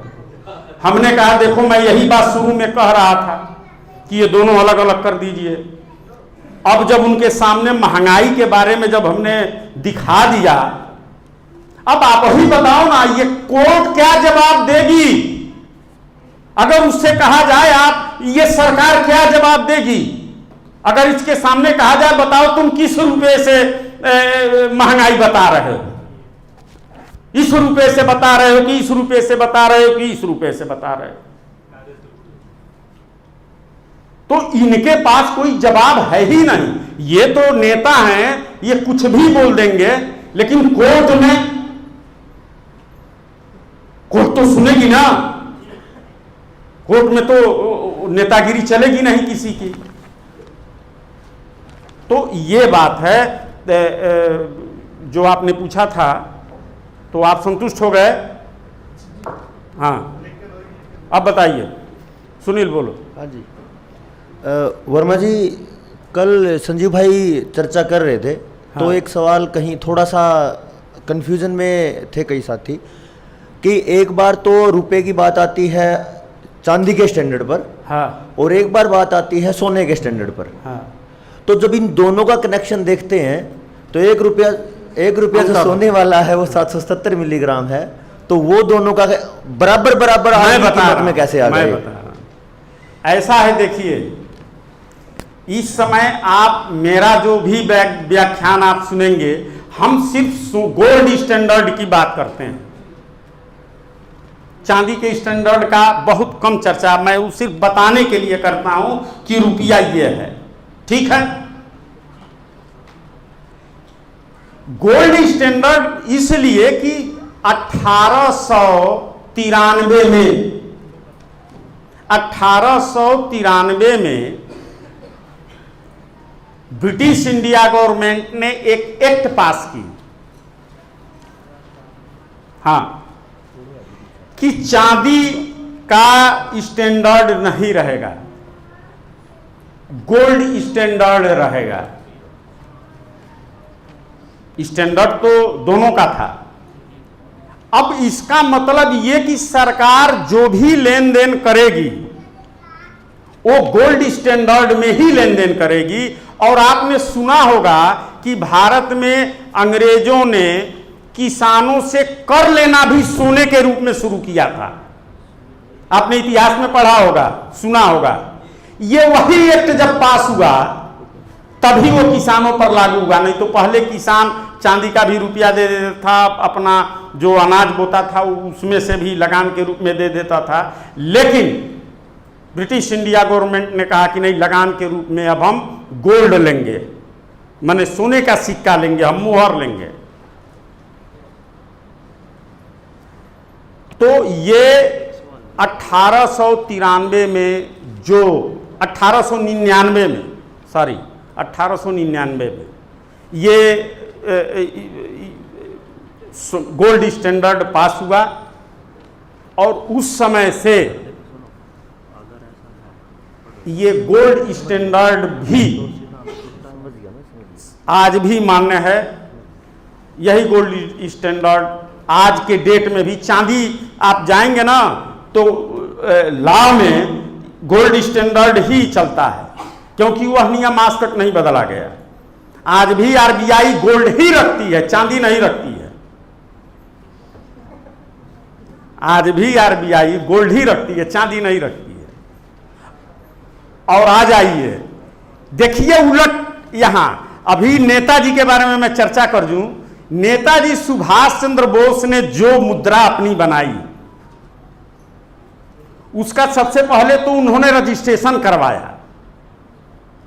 वह मुद्रा जो भारत में लॉन्च किया, वो आज की नहीं मुद्रा है, वो हजारों बरस पहले जो मैंने आपसे बताया है ना कि सैद्धांतिक मुद्रा जो बिल्कुल 100% शुद्ध थी, वह चीज नेताजी ने अपनाया अपना, बरसों पुराना,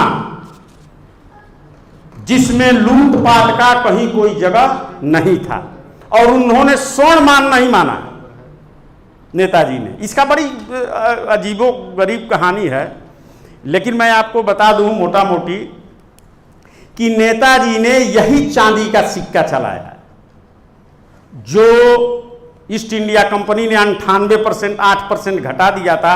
उन्होंने कहा नहीं, ये सिद्धांत है, इसमें कोई कटौती नहीं होगी। और सोना तो इन सबों ने हड़प ही लिया था, तो इसलिए उन्होंने स्वर्ण मान किनारे कर दिया कि नहीं, सोने नहीं, हम चांदी चलाएंगे। इन सबों ने चांदी को नहीं छुआ है, तो उन्होंने चांदी का सिक्का लेकर के चलाया। और वही पुराना स्वर्ण जो जुगों जुगों से चला आ रहा था, मानक, जब से मानक बना। और आपको यह भी जान करके आश्चर्य होगा कि ये मानक का जन्मदाता भारत ही है। रजत मान या स्वर्ण मान का जन्मदाता भारत है। इसीलिए भारत दुनिया में जाना जाता था कि भारत सोने की चिड़िया है। अगर पुराना इतिहास देखा जाए तो चाइना और भारत, यही दो दुनिया में सबसे बड़े ये राष्ट्र थे। बिजनेस के मामले में, पैसे के मामले में सबसे धनी राष्ट्र थे। तो नेताजी सुभाष चंद्र बोस ने जो रुपया जारी किया था, वो वही चांदी का रुपया था। उसको करेंसी जो उसकी क्रय शक्ति क्या थी आपको नहीं पता है। किसी आजाद हिंद फौजी से जाके पूछिएगा, जो नेताजी तनख्वाह देते थे अपने सेना को, वो 5 रुपये 7 रुपये, किसी का 10 रुपये, किसी का 12 रुपये, यानी किसी का भी वेतन 20 25 50 से मेरा ख्याल है जो सबसे सर्वोच्च होगा उससे अधिक नहीं था। वो कौन सा रुपया था भाई कि 10 रुपये और 12 रुपये में ही पूरा उसका परिवार चल जाता था। 10 रुपये का मतलब एक तोला सोना आज का 60,000 रुपया से भी अधिक। अगर 11 रुपया पाता है, 12 रुपया पाता है, तो समझ लीजिए लगभग 60-70 हजार रुपया हो पाता था, अगर आज से तुलना किया जाए तो। क्योंकि एक संबंध 10 मोहर था ना, एक तोला सोना। तो ये अंतर है। अच्छा, ये इतनी बड़ी चीज, ये अर्थशास्त्र है। बहुत से लोग होंगे जिनके दिमाग में उतना समझ नहीं आता होगा, तब भी तो थोड़ा बहुत जाता होगा। अगर आपके लिए ये अगर इस तरीके की कठिनाई पैदा करती है, तो वह ग्रामीणों के लिए वो कैसे अर्थशास्त्र समझेगा? तो उसके लिए सबसे आसान तरीका है कि आप ये रुपया लीजिए, उसकी भाषा में समझाइए। अगर हम लोग जब जाते हैं अपने तरफ, तो जैसे आप लोग यहाँ हरियाणा के हैं तो हरियाणवी में वो आपकी भाषा खूब बढ़िया समझ लेगा। ग्रामीण क्षेत्र में कैसे क्या होता है तो आप यहाँ के घुले मिले। वैसे ही हम लोग भी जब हमारे वहाँ कार्यकर्ता जाते हैं तो उसी भाषा में, उसी के अनुसार, और वो फटाफट जान लेते हैं। ये जो पढ़े लिखे लोग हैं ना, मेरा अनुभव है कि उनसे ज्यादा होशियार वो अनपढ़ है जो तेरे गांव में बैठा है। इनको डिग्री का नशा है, इन लोगों को अपनी डिग्री का नशा है, लेकिन उसके पास वो सीधा साधा भोला भाला है। उसके सामने अभी ये रुपया रखो, 1 मिनट में बता देगा यही असली है। वो देरी नहीं करेगा, वो कह देगा यही असली है। आज जो पढ़ा लिखा होगा वो, हाँ, अभी वो सोचेगा। तो दोनों में बड़ा अंतर है। और हम लोगों ने देखा है कि जो गांव का छोटा मोटा आदमी है, वो फट से, क्योंकि वो दिल से साफ होते हैं ना, शहर के लोगों में ज्यादा कचरा होता है। ये इतने पढ़ लिख लेते हैं कि अपने पड़ोस में कौन रहता है इनको नहीं पता। हाँ, ये इतने पढ़ लिख लेते हैं कि इनके पड़ोस में कौन है इनको नहीं पता। और हम लोग गांव में चले जाएं, किसी को भी पकड़ लें तो आधे पूरे गांव का समरी अपने पास रखता है। हाँ, बगल वाले से पूछा जाए तो उसके 2 पुस्तक का नाम बता देगा। ये हाल है। तो कहने का मतलब कि ग्रामीण क्षेत्र में भी अगर आप जाते हैं तो ये चीज गांव वाले भी बहुत तेज पकड़ लेते हैं। पढ़े लिखों को तो हम लोग उनसे पाला पड़ता है ना, ये ऐसे नहीं मानते हैं। जब तक भरपेट नहीं खा लेते हैं तब तक वो मानने को तैयार नहीं होते हैं। तो उनके लिए सारी व्यवस्थाएं हैं और उनको कैसे क्या करना है वो सब चीज़ें होती हैं और किया भी जा रहा है। तो आप लोग जहाँ भी जाएं तो उसकी भाषा में, उसके तरीके से उसको पढ़िए। और ग्रामीण लोगों के लिए पढ़ना कोई बहुत बड़ी चीज़ नहीं है, पढ़े लिखों को पढ़ना बड़ी चीज़ है। तो यही मैं विशेष रूप से। और सुनील, अगला कोई सवाल? हाँ जी, 1 मिनट मैं बताऊँ। एक सवाल है ब्रिजेंद्र आर्य जी ताऊ जी ने पूछा है कि लाखों टन सोना जो इंग्लैंड में गया है जी, क्या उसके आने के कुछ आसार हैं या वो नहीं आएगा? क्या हमारा कोर्ट उसको वापस दिलवा सकता है? और हमें लड़ाई लड़नी है तो किससे लड़नी है? सरकार तो 5 साल की होती है, तो जिम्मेदारी कौन लेगा? ऐसा है, आप पहला सवाल बताइए। ये सोना से संबंधित पूछा हाँ, है ना? लाखों टन सोना जो इंग्लैंड में गया है, हाँ हाँ, वह आ सकता है कि नहीं आ सकता है? 1 मिनट मैं बता रहा हूं।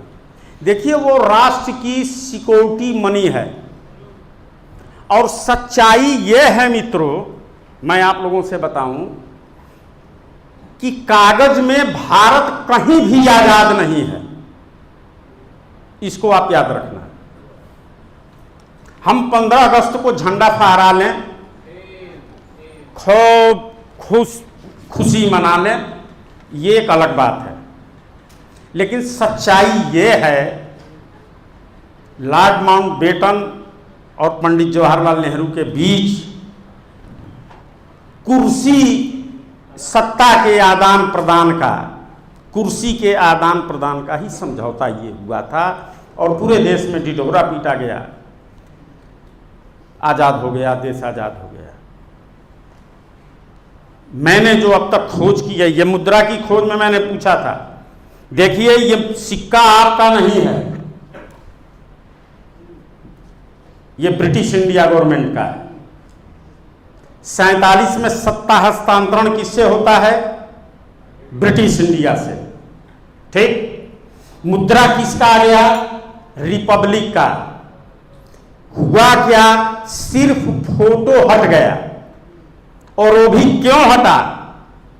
तो देखो, ये 45 तक आधा चांदी देते थे, 50% इसमें चांदी है और 50% सोना है, जो 1939 के बाद यानी 40 से 45 तक जो सिक्का ब्रिटिश इंडिया ने निकाला वो 50-50 था।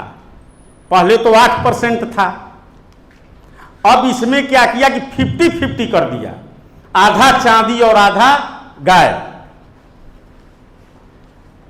और जब नेहरू जी को दिया तो लोहा उठा कर दे दिया 47 में, ये भी जो था वो भी गायब। ये कैसे हुआ और इन्होंने कैसे स्वीकार कर लिया? और वहीं से ये 47 से ही भारत की बर्बादी शुरू होती है। 47 के पहले भारत पर एक नए पैसे का कर्ज नहीं था। आज लाखों करोड़ रुपए इस देश पर कर्ज है। मैं ये कह रहा हूं, जो आपने सवाल किया है गोल्ड का, देखिए इनसे तो कभी भी आप आशा मत कीजिए। ये जो सरकारें 5 साल वाली हैं और बहुमत वाली हैं और क्या क्या वाली हैं, अभी इनसे हम आशा नहीं कर रहे हैं।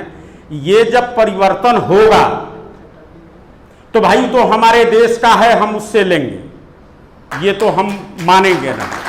ये साफ सुन लीजिए, ये छोटी मोटी बात नहीं है, ये कोई छोटी मोटी बात नहीं है कि हम बर्दाश्त कर लें।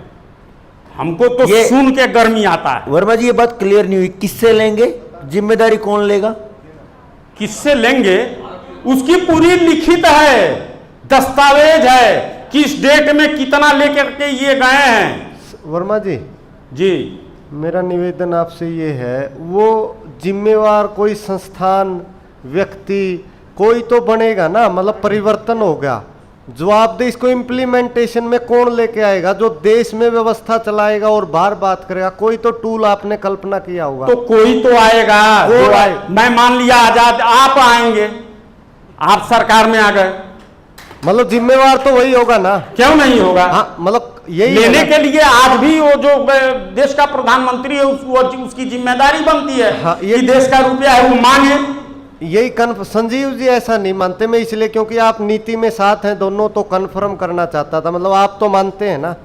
देखिए पहले बात सुनिए, वो कभी भी देगा नहीं आपको, वो तो यही कहेगा कि भाई वो तो पेपर करेंसी की बात थी और 47 से इतने 100 साल हो गए, हम कैसे दें। लेकिन हमारा जो काम है मांगना, हम कैसे मांगना छोड़ देंगे और देंगे क्यों नहीं? हम मांगेंगे लेने के लिए ना। आप सही कह रहे हैं। मैं तो सिर्फ जो संशय था ना, कल यही क्वेश्चन मैंने संजीव जी से पूछा, उन्होंने कल्पना से बाहर कर दिया कि सरकार नाम की कोई चीज नहीं है आपके देश में, ये भी बाहर वाले तय करेंगे। तो परिवर्तन आपने ये कह रहे, तो सही किया, एकदम उन्होंने सही किया। परिवर्तन के बाद भी आपकी बात, परिवर्तन के बाद जब व्यवस्था वो सब खत्म हो जाएगी। हाँ, मतलब परिवर्तन के बाद तो ऐसी कल्पना संभव है ना? हाँ, क्यों नहीं संभव है? Thank you. क्यों नहीं संभव है? हम बिल्कुल संभव है। ये बताओ आप लोग, अकारण दूसरा देश दूसरे देश पर जाके कब्जा कर लेता है, समझ ना? जो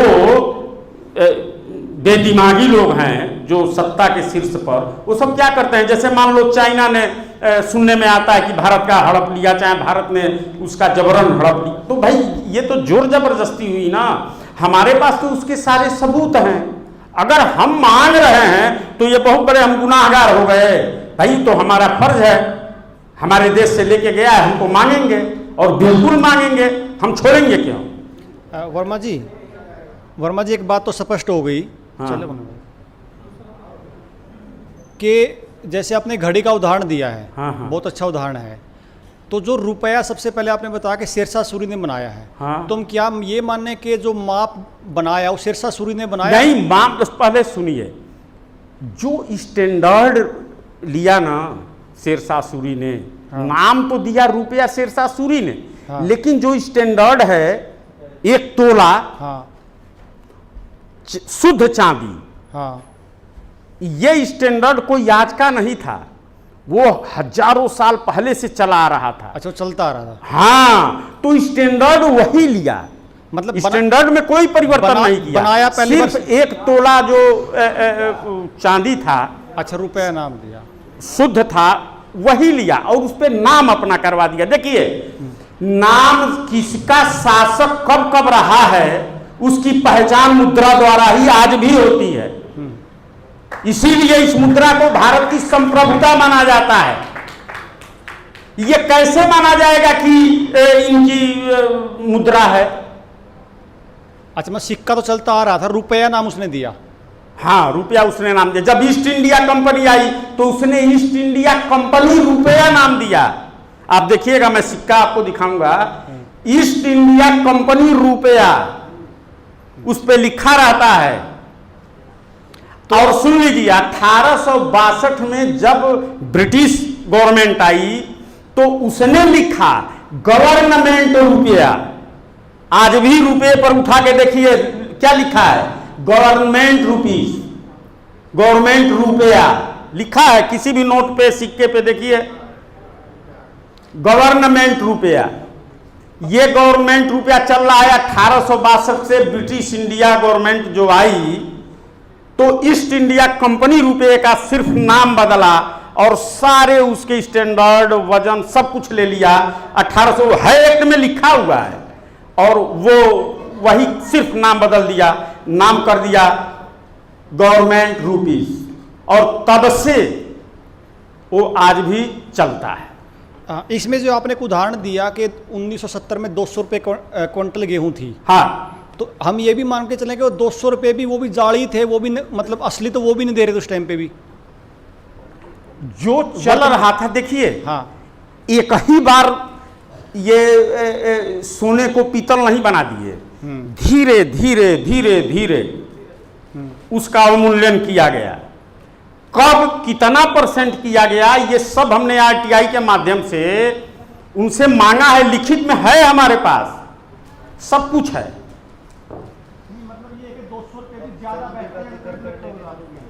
अरे सुनो बाबू, ये भाई साहब, ये जैसे ही आप जितने ही पहले और पहले जाओगे, मालूम होगा कि 1 कुंटल उसके गेहूं का दाम समझ लो कि आज फ्री में सब ले लिए, कुछ नहीं दे रहे हैं, वो शून्य है। ये जितना कहा जा रहा है ना, मैं तो सब सुनता हूं किसान नेताओं के बारे में। चाहे हम किसान नेताओं के बीच गए थे, यूपी में बहुत से किसान संगठन हैं, तो हमको लगा कि अब मैं क्या कहूं यहाँ, हमको लगा कि भाई मैं यहाँ आकर के ठीक नहीं किया। वो सब लोग डर गए कि ये तो आ जाएगा तो पूरा हम लोगों का संगठन में खा जाएगा, खत्म कर देगा। मैं सच बता रहा हूं, एक लाइन में मैं आपको बस बता दिया। और हमने कहा कि भाई देखो, हम इसके लिए नहीं आए हैं, हम कोई नेता नहीं हैं, हमको कोई नेतागिरी नहीं करनी है, हमको ना एमएलए बनना है, ना एमपी बनना है, ना मिनिस्टर बनना है, ना किसी पद की लालसा है, ना कोई प्रतिष्ठा चाहिए। ये चीज है, आप लोग इसको लेकर के फायदा उठाएं। तो वर्मा जी, इसका मतलब ये हुआ कि अब के बाद जो भी चर्चा करेंगे हम, वो हाँ। चांदी की जरूरत नहीं है करने की, और गोल्ड स्टैंडर्ड की ही बात करेंगे। मैंने आपको समझा दिया ना जी। कि देखो जो कानून में है उसकी बात करो, फालतू क्यों हम जाएं अपना दिमाग इधर उधर लड़ाने। देखो, लाफुली जब चलोगे ना तो ला ये सब नहीं देखता है, वो देखेगा कि संविधान में क्या लिखा है। पहले जो था हम लोगों के वहां न्याय होता था, न्याय। अब क्या होता है, फैसला होता है। अब न्याय नहीं होता है, फैसला होता है। फैसला कैसे होता है, तो जो आईपीसी सीआरपीसी की धाराएं हैं, आपराधिक धाराएं, अब संविधान और उसके देख करके कि इसमें इनको क्या सजा निहित है, इनको क्या देना है, तो वो जो मोटा पोथा है उसी में उनको फैसला देना है। तो अगर मैंने उसको अध्ययन किया तो ये पाया कि भाई इसके अनुसार तो हमको चांदी उदी का अभी समय नामे ही नहीं लेना चाहिए। हाँ, दिखाने के लिए कि भाई देख लो, ये चांदी भी चला था, ये सोना भी चला था। आप अगर ये सब नहीं होता तो आप विश्वास करते। अब तो डीजल ला रहे हैं ना, अब तो ये भी कुछ दिनों तक मिल रहा है, बाद में ये भी देखने को नहीं मिलेगा। अब हम लोगों के जो आने वाली पीढ़ियां हैं, 2-3 पीढ़ी बाद, ये सब कभी नहीं देखने को मिलेगा।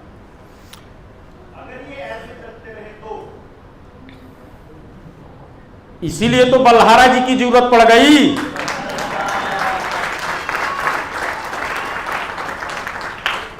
भाई आज अगर ये नहीं होता तो बल्हारा थोड़े ना हमको खोजते हुए गए, मैं खोजते खोजते बल्हारा के पास गया कि भाई ले लो ये। वर्मा जी, जी एक सवाल है, जो लखीमपुर खीरी वाली जो बात आप कह रहे हो, हाँ हाँ, वो कितने अमाउंट का मामला है टोटल? ऐसा है, सुनो, वहाँ सैकड़ों किसानों का, हजारों किसानों का, मैं समझ रहा हूँ कि वो सैकड़ों में थे, उन सबकी ये चीज़ लगाई गई थी, ये आवेदन। और आवेदन जो आजकल लग रहा है वो वैसा नहीं था, वो बिल्कुल साधारण सा था, और उतने में ही हल्ला मच गया। अब तो उसके सारे अनुभव लेते हुए जो असली वो क्या कहते हैं घी निकला है, वो सब आप लोगों को दिया जा रहा है।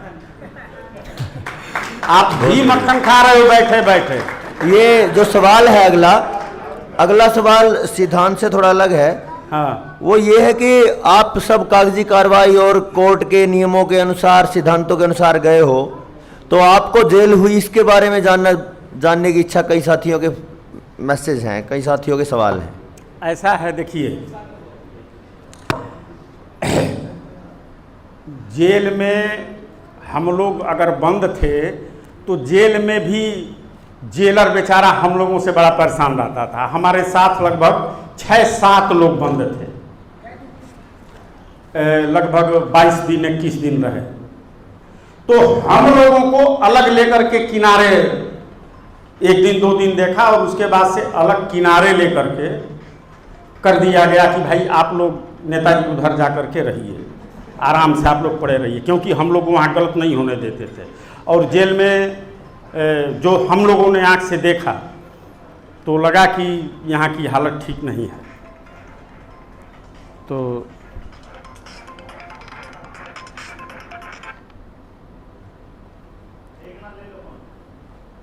हाँ, फोन ले लो यार, साइलेंट है तब भी उसको रखो, अपने पास रख लो, कोई आए काट दो। तो मैं ये कह रहा था कि जेल का अनुभव बहुत सुखद रहा हम लोगों का, सिर्फ कहने का जेल था। और पूरे जेल में ही भाई ये सही बात थी, हम लोग जेल में भी आते थे, कैदी सब बैठते थे, उन सबको बताते थे, अरे सर ये बात है, अरे आप कहाँ थे? हम लोग आश्चर्य में पड़ जाते थे कि यार ये सब कैदी हैं, और वो सब बैठ करके खूब सुनते थे। हाँ नेताजी, अरे ये तो बहुत बड़ी देश में लूट हो रही है। हम लोगों ने कहा देखो ये सब जितने बंद हो यहाँ, ये सब तुम लोग निरीह हो, बिल्कुल बेदाग हो, वो तो मजबूरी में चले आए। ऐसा करो अब ये जेल हम लोग खाली करवाएंगे, और इस जेल में रहने का जो असली हकदार है उसको आना है अब यहाँ।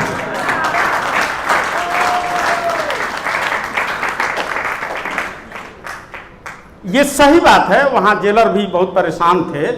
तो बाद में हमने उनको समझाया कि सर हम लोग ऐसी बात नहीं, ये बात है। वो जेलर भी सुना बेचारा, वो भी अरे देखो भाई हमारे जेल में।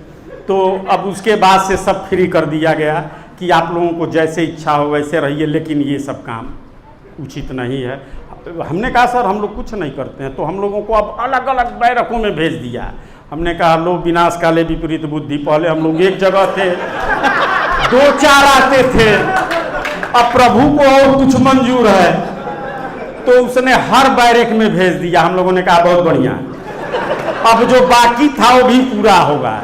तो अब सब लोग एक एक बैरक में ले लिया, पूरे बैरक में तहलका मच गया। अब सोच लीजिए हर बैरकों में, अरे 7 बैरक में हम लोग पहुंचे, 7 बैरक में चर्चा चली, बात चली, और सब लोग एकदम खुश।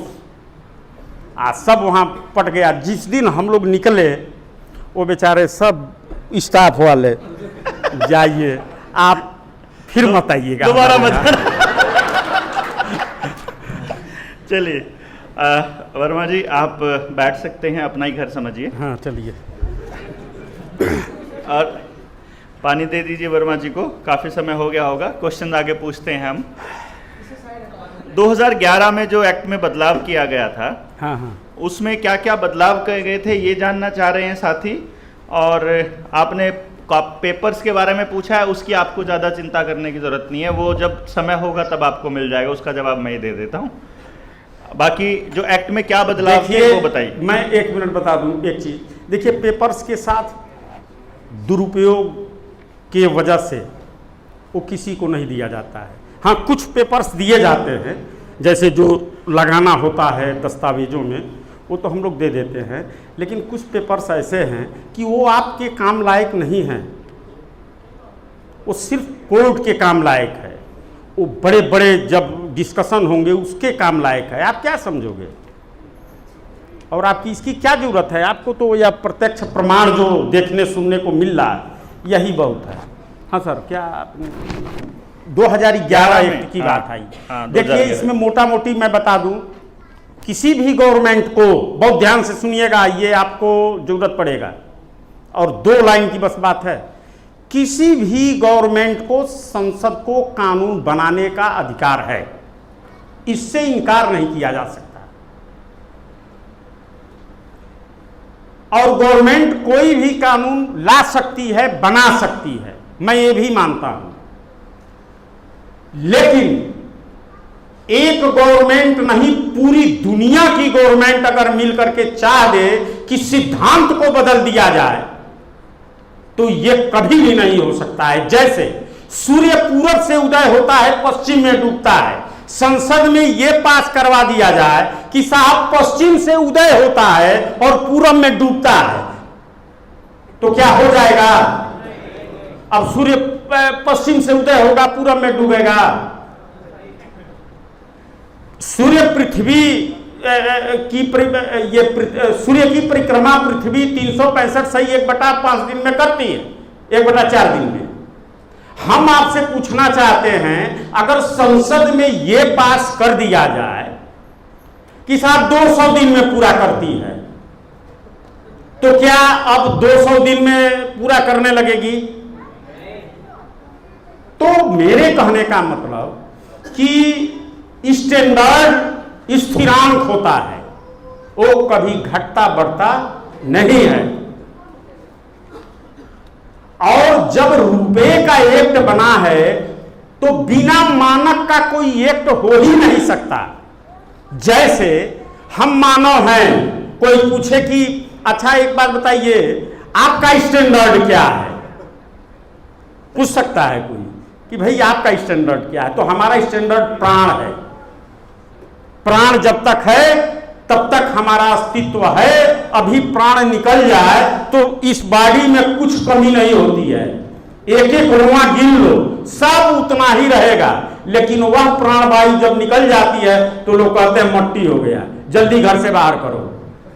हाँ, उसी का लड़का कहता है जल्दी घर से बाहर, और ले जाकर के अपना अंतिम क्रिया कर देता है। ठीक उसी तरीके से रुपए की आत्मा उसकी स्टैंडर्ड है, उसकी क्रय शक्ति है, और क्रय शक्ति क्या है? या तो स्टैंडर्ड है। बिना स्टैंडर्ड का कोई रुपया बन ही नहीं सकता। इन्होंने जो 2011 बनाया है उसमें कोई स्टैंडर्ड नहीं है, तो ये तो बस जाने भर की देरी है, परिवर्तन में देरी नहीं है। आपका कहने का मतलब ये हुआ कि जो रुपए की आत्मा थी उसका स्टैंडर्ड वो निकाल दिया, तो अब रुपया मट्टी हो चुका है और वो हमको मट्टी दे रहे हैं और कह रहे हैं कि ये रुपया है। अब एक सवाल आपका व्यक्तिगत है, बहुत वैसे इस पे अलग से चर्चा करते तो ठीक रहा, इस पे काफ़ी लंबी रही है हमारी चर्चा, लेकिन फिर भी हम बहुत बता देते हैं कि आपकी यात्रा की शुरुआत कैसे हुई, थोड़े शब्दों में, ज़्यादा नहीं। हमारी यात्रा की, हाँ, जो इस यात्रा में शुरू किया कि आपके दिमाग में पहली बार कब आया, क्योंकि आप तो सुनार थे, आप तो सोने के साथ ही आपका उलट पुलट सुलट चलता था, तो वो सोना छोड़कर रुपये के पीछे कैसे भागे आप, और फिर कह रहे रुपये वालों को कह रहे रुपया छोड़कर सोने के पीछे भागो, ऐसा तो आप। और दूसरा सवाल पूछा है क्या आप अर्थशास्त्री रहे हैं पहले? ये अर्थशास्त्रियों को ये चीज पढ़ा दी तो भाई साहब देश में क्रांति ना हो जाएगी। चलिए, और कितना मुश्किल रहा आपका सफर? ये 3 सवाल इस एक सवाल में है। मैं यात्रा कैसे शुरू हुई, बहुत शॉर्ट में? देखिए, यात्रा की शुरुआत हम थोड़ा सा इसमें कटौती करेंगे कि यात्रा की शुरुआत को छोड़िए, ये सब आपको मालूम हो जाएगा। 96 में, सन 1996 से ये बात आती है हमारे सामने, और 2000, लगभग 2000 से मैं इसमें, सन 2000 से मैं इसमें सक्रिय होता हूँ। हमारे कुछ साथी मित्र होते हैं और हम लोग इसमें, मेरा उसमें कोई बहुत ज़्यादा भूमिका नहीं था, मैं सच बता दूं। उस समय मेरी भूमिका बस यही थी कि मैं आर्थिक रूप से मदद करता था उन दोस्तों का जो इस काम में निकले थे, क्योंकि मेरी अपनी सराफी की दुकान हुआ करती थी, आज भी है। वो सब भाई लोगों को मैंने दे दिया और अपने अब जोगी बन के घूम रहा हूँ। तो यहीं से शुरुआत होती है और वो मामला हम लोग किसानों का, ये सब लड़ाई नहीं लड़ते थे, हम लोग किसानों को लेकर के लड़ते थे। और उसमें ये रिसर्च बहुत पुराना था, लेकिन हम लोगों के पास कोई दस्तावेज नहीं थे।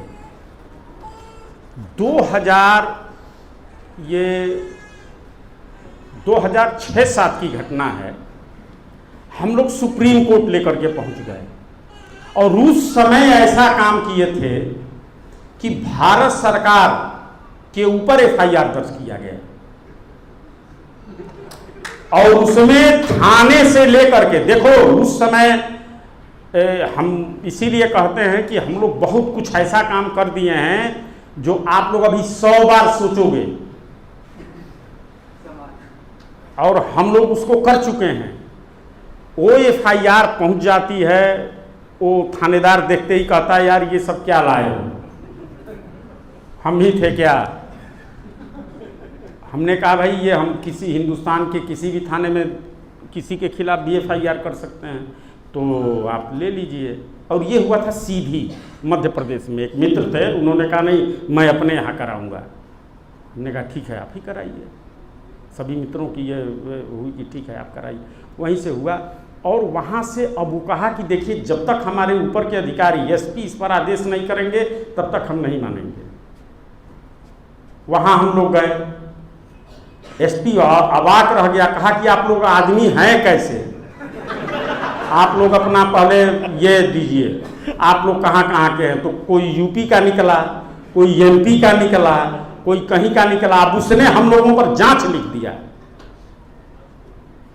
और महीनों दिन लगे, हम लोगों की जांच हुई कि ये लोग आदमी हैं कैसे। तो वहाँ थाने से हम सभी के थाने से रिपोर्ट गया कि नहीं ये लोग ठीक ठाक हैं, कोई इनके ऊपर धारा वारा नहीं है, ये आपराधिक टाइप व्यक्ति नहीं है। लेकिन वो भाग गया SP, उसने आदेश नहीं किया। फिर हम लोग CJM के यहाँ गए, CJM भी भाग गया।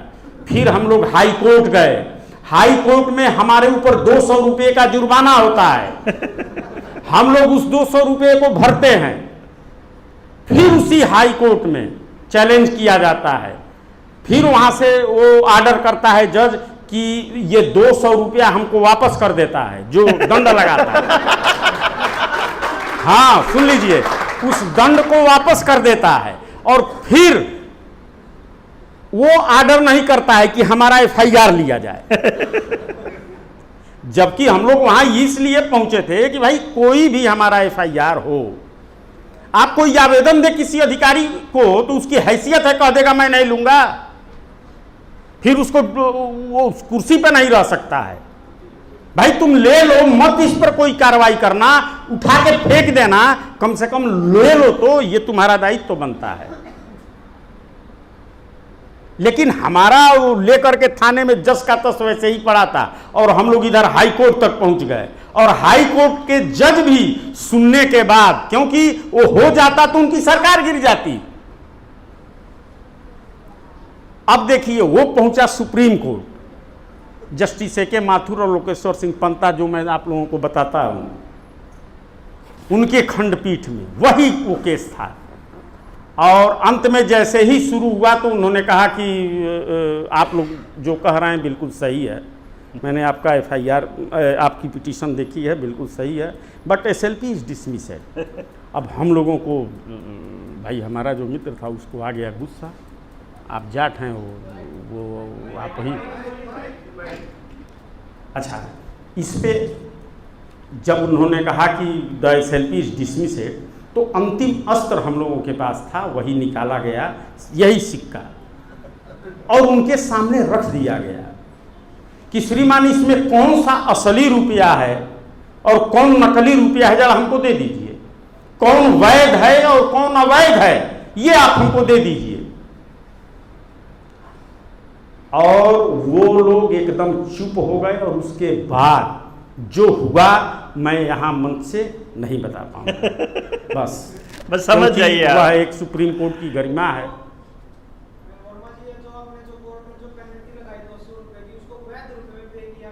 नहीं, इन्होंने तो नहीं, सुनो, ऐसा है, अभी यहाँ वैध अवैध की बात नहीं थी, अभी तो एप्लीकेशन लेने की बात थी। वो जब एप्लीकेशन लेंगे तब ना हम वैध अवैध की बात करेंगे। उसी डर से तो सब सुप्रीम कोर्ट तक नहीं लिए, तो हम लोगों ने उसका रास्ता चेंज किया। अब ये बताओ, ये कोई कर्जदार है, अब वो जब पहुंचेगा कोर्ट में तो वहां भी कह देंगे क्या कि नहीं हम नहीं सुनेंगे, वहां तो सुनना पड़ेगा ना। कर्जदार की बात तो लेनी पड़ेगी उनको। वो तो हम सामूहिक रूप से गए थे, अब तो उनको लेना पड़ेगा। कहां तक बचेंगे? उस समय जब हम लोग गए थे तो ये दस्तावेज जो इस समय है, उस समय हमारे पास कुछ भी नहीं था जी, और इस समय किलो में है दस्तावेज हमारे पास, किलो में।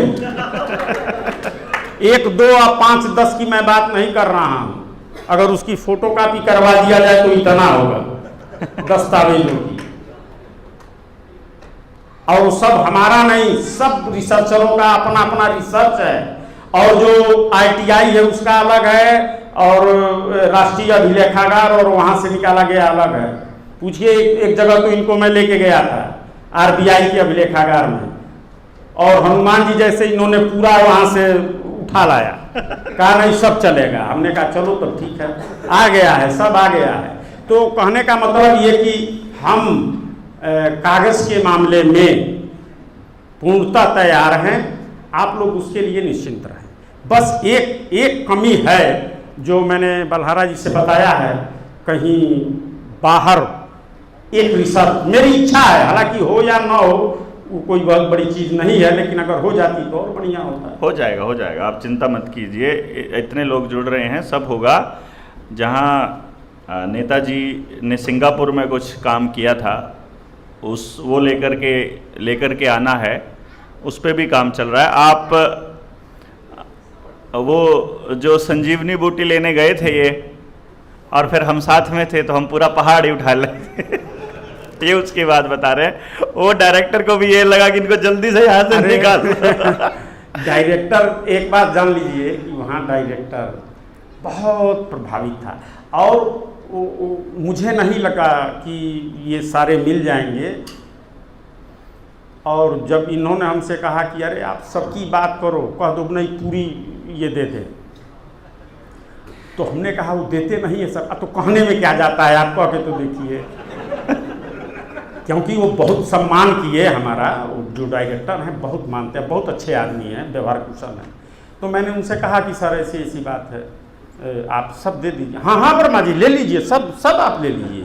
हमने कहा अरे बाप रे बाप, ये क्या सुन रहा हूँ। बस तुरंत हम लोग भरे, और उन्होंने कहा ये दे दीजिए, वो दे दीजिए, सब उनका डिमांड जो भी था पूरा किए, और काम हो गया। तो ये तो मैं बलहारा जी को मानता हूँ कि ये हनुमान जी हैं, पूरा पहाड़ में उठा के लेके चले हैं। तो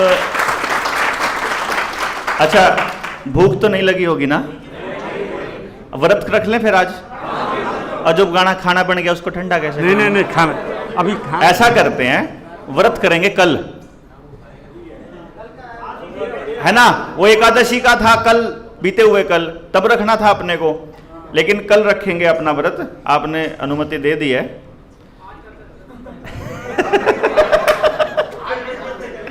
आज आप खाना खा करके आएंगे, अभी जितने भी सवाल बचे हैं सारे सवाल लेंगे, क्योंकि ये 7 दिन रखने का मकसद ही ये था कि किसी का भड़क नहीं रह जाए, बस सारी भड़क मिटावांगे, जितनी बात हो सारी निपटा के जावांगे, और जब तसल्ली हो जाए फिर तो हंग हला दोगे जब बात। और आप सोचो इनकी PIL रिजेक्ट करके कितनी बड़ी गलती कर दी उन्होंने, है हमारी जब 1 लाख एप्लीकेशन पर्सनल जब दर्ज होंगी तो इनके किस तरह पासने पाटेंगे, इसका अंदाजा लाना मतलब कितना मुश्किल है। आप सोच भी नहीं सकते कितनी बड़ी क्रांति आपका इंतजार कर रही है। आप बस तैयार रहें, और जो बीमार रहें, नहीं बीमार ना रहें, जो बीमार हो गए हैं भोजन करके फिर से मजबूत हो जाएं, और दोबारा से हम लोगों को झेलने के लिए 2:30 बजे हम यहाँ पर दोबारा से मिलते हैं। अभी कितना टाइम हुआ है?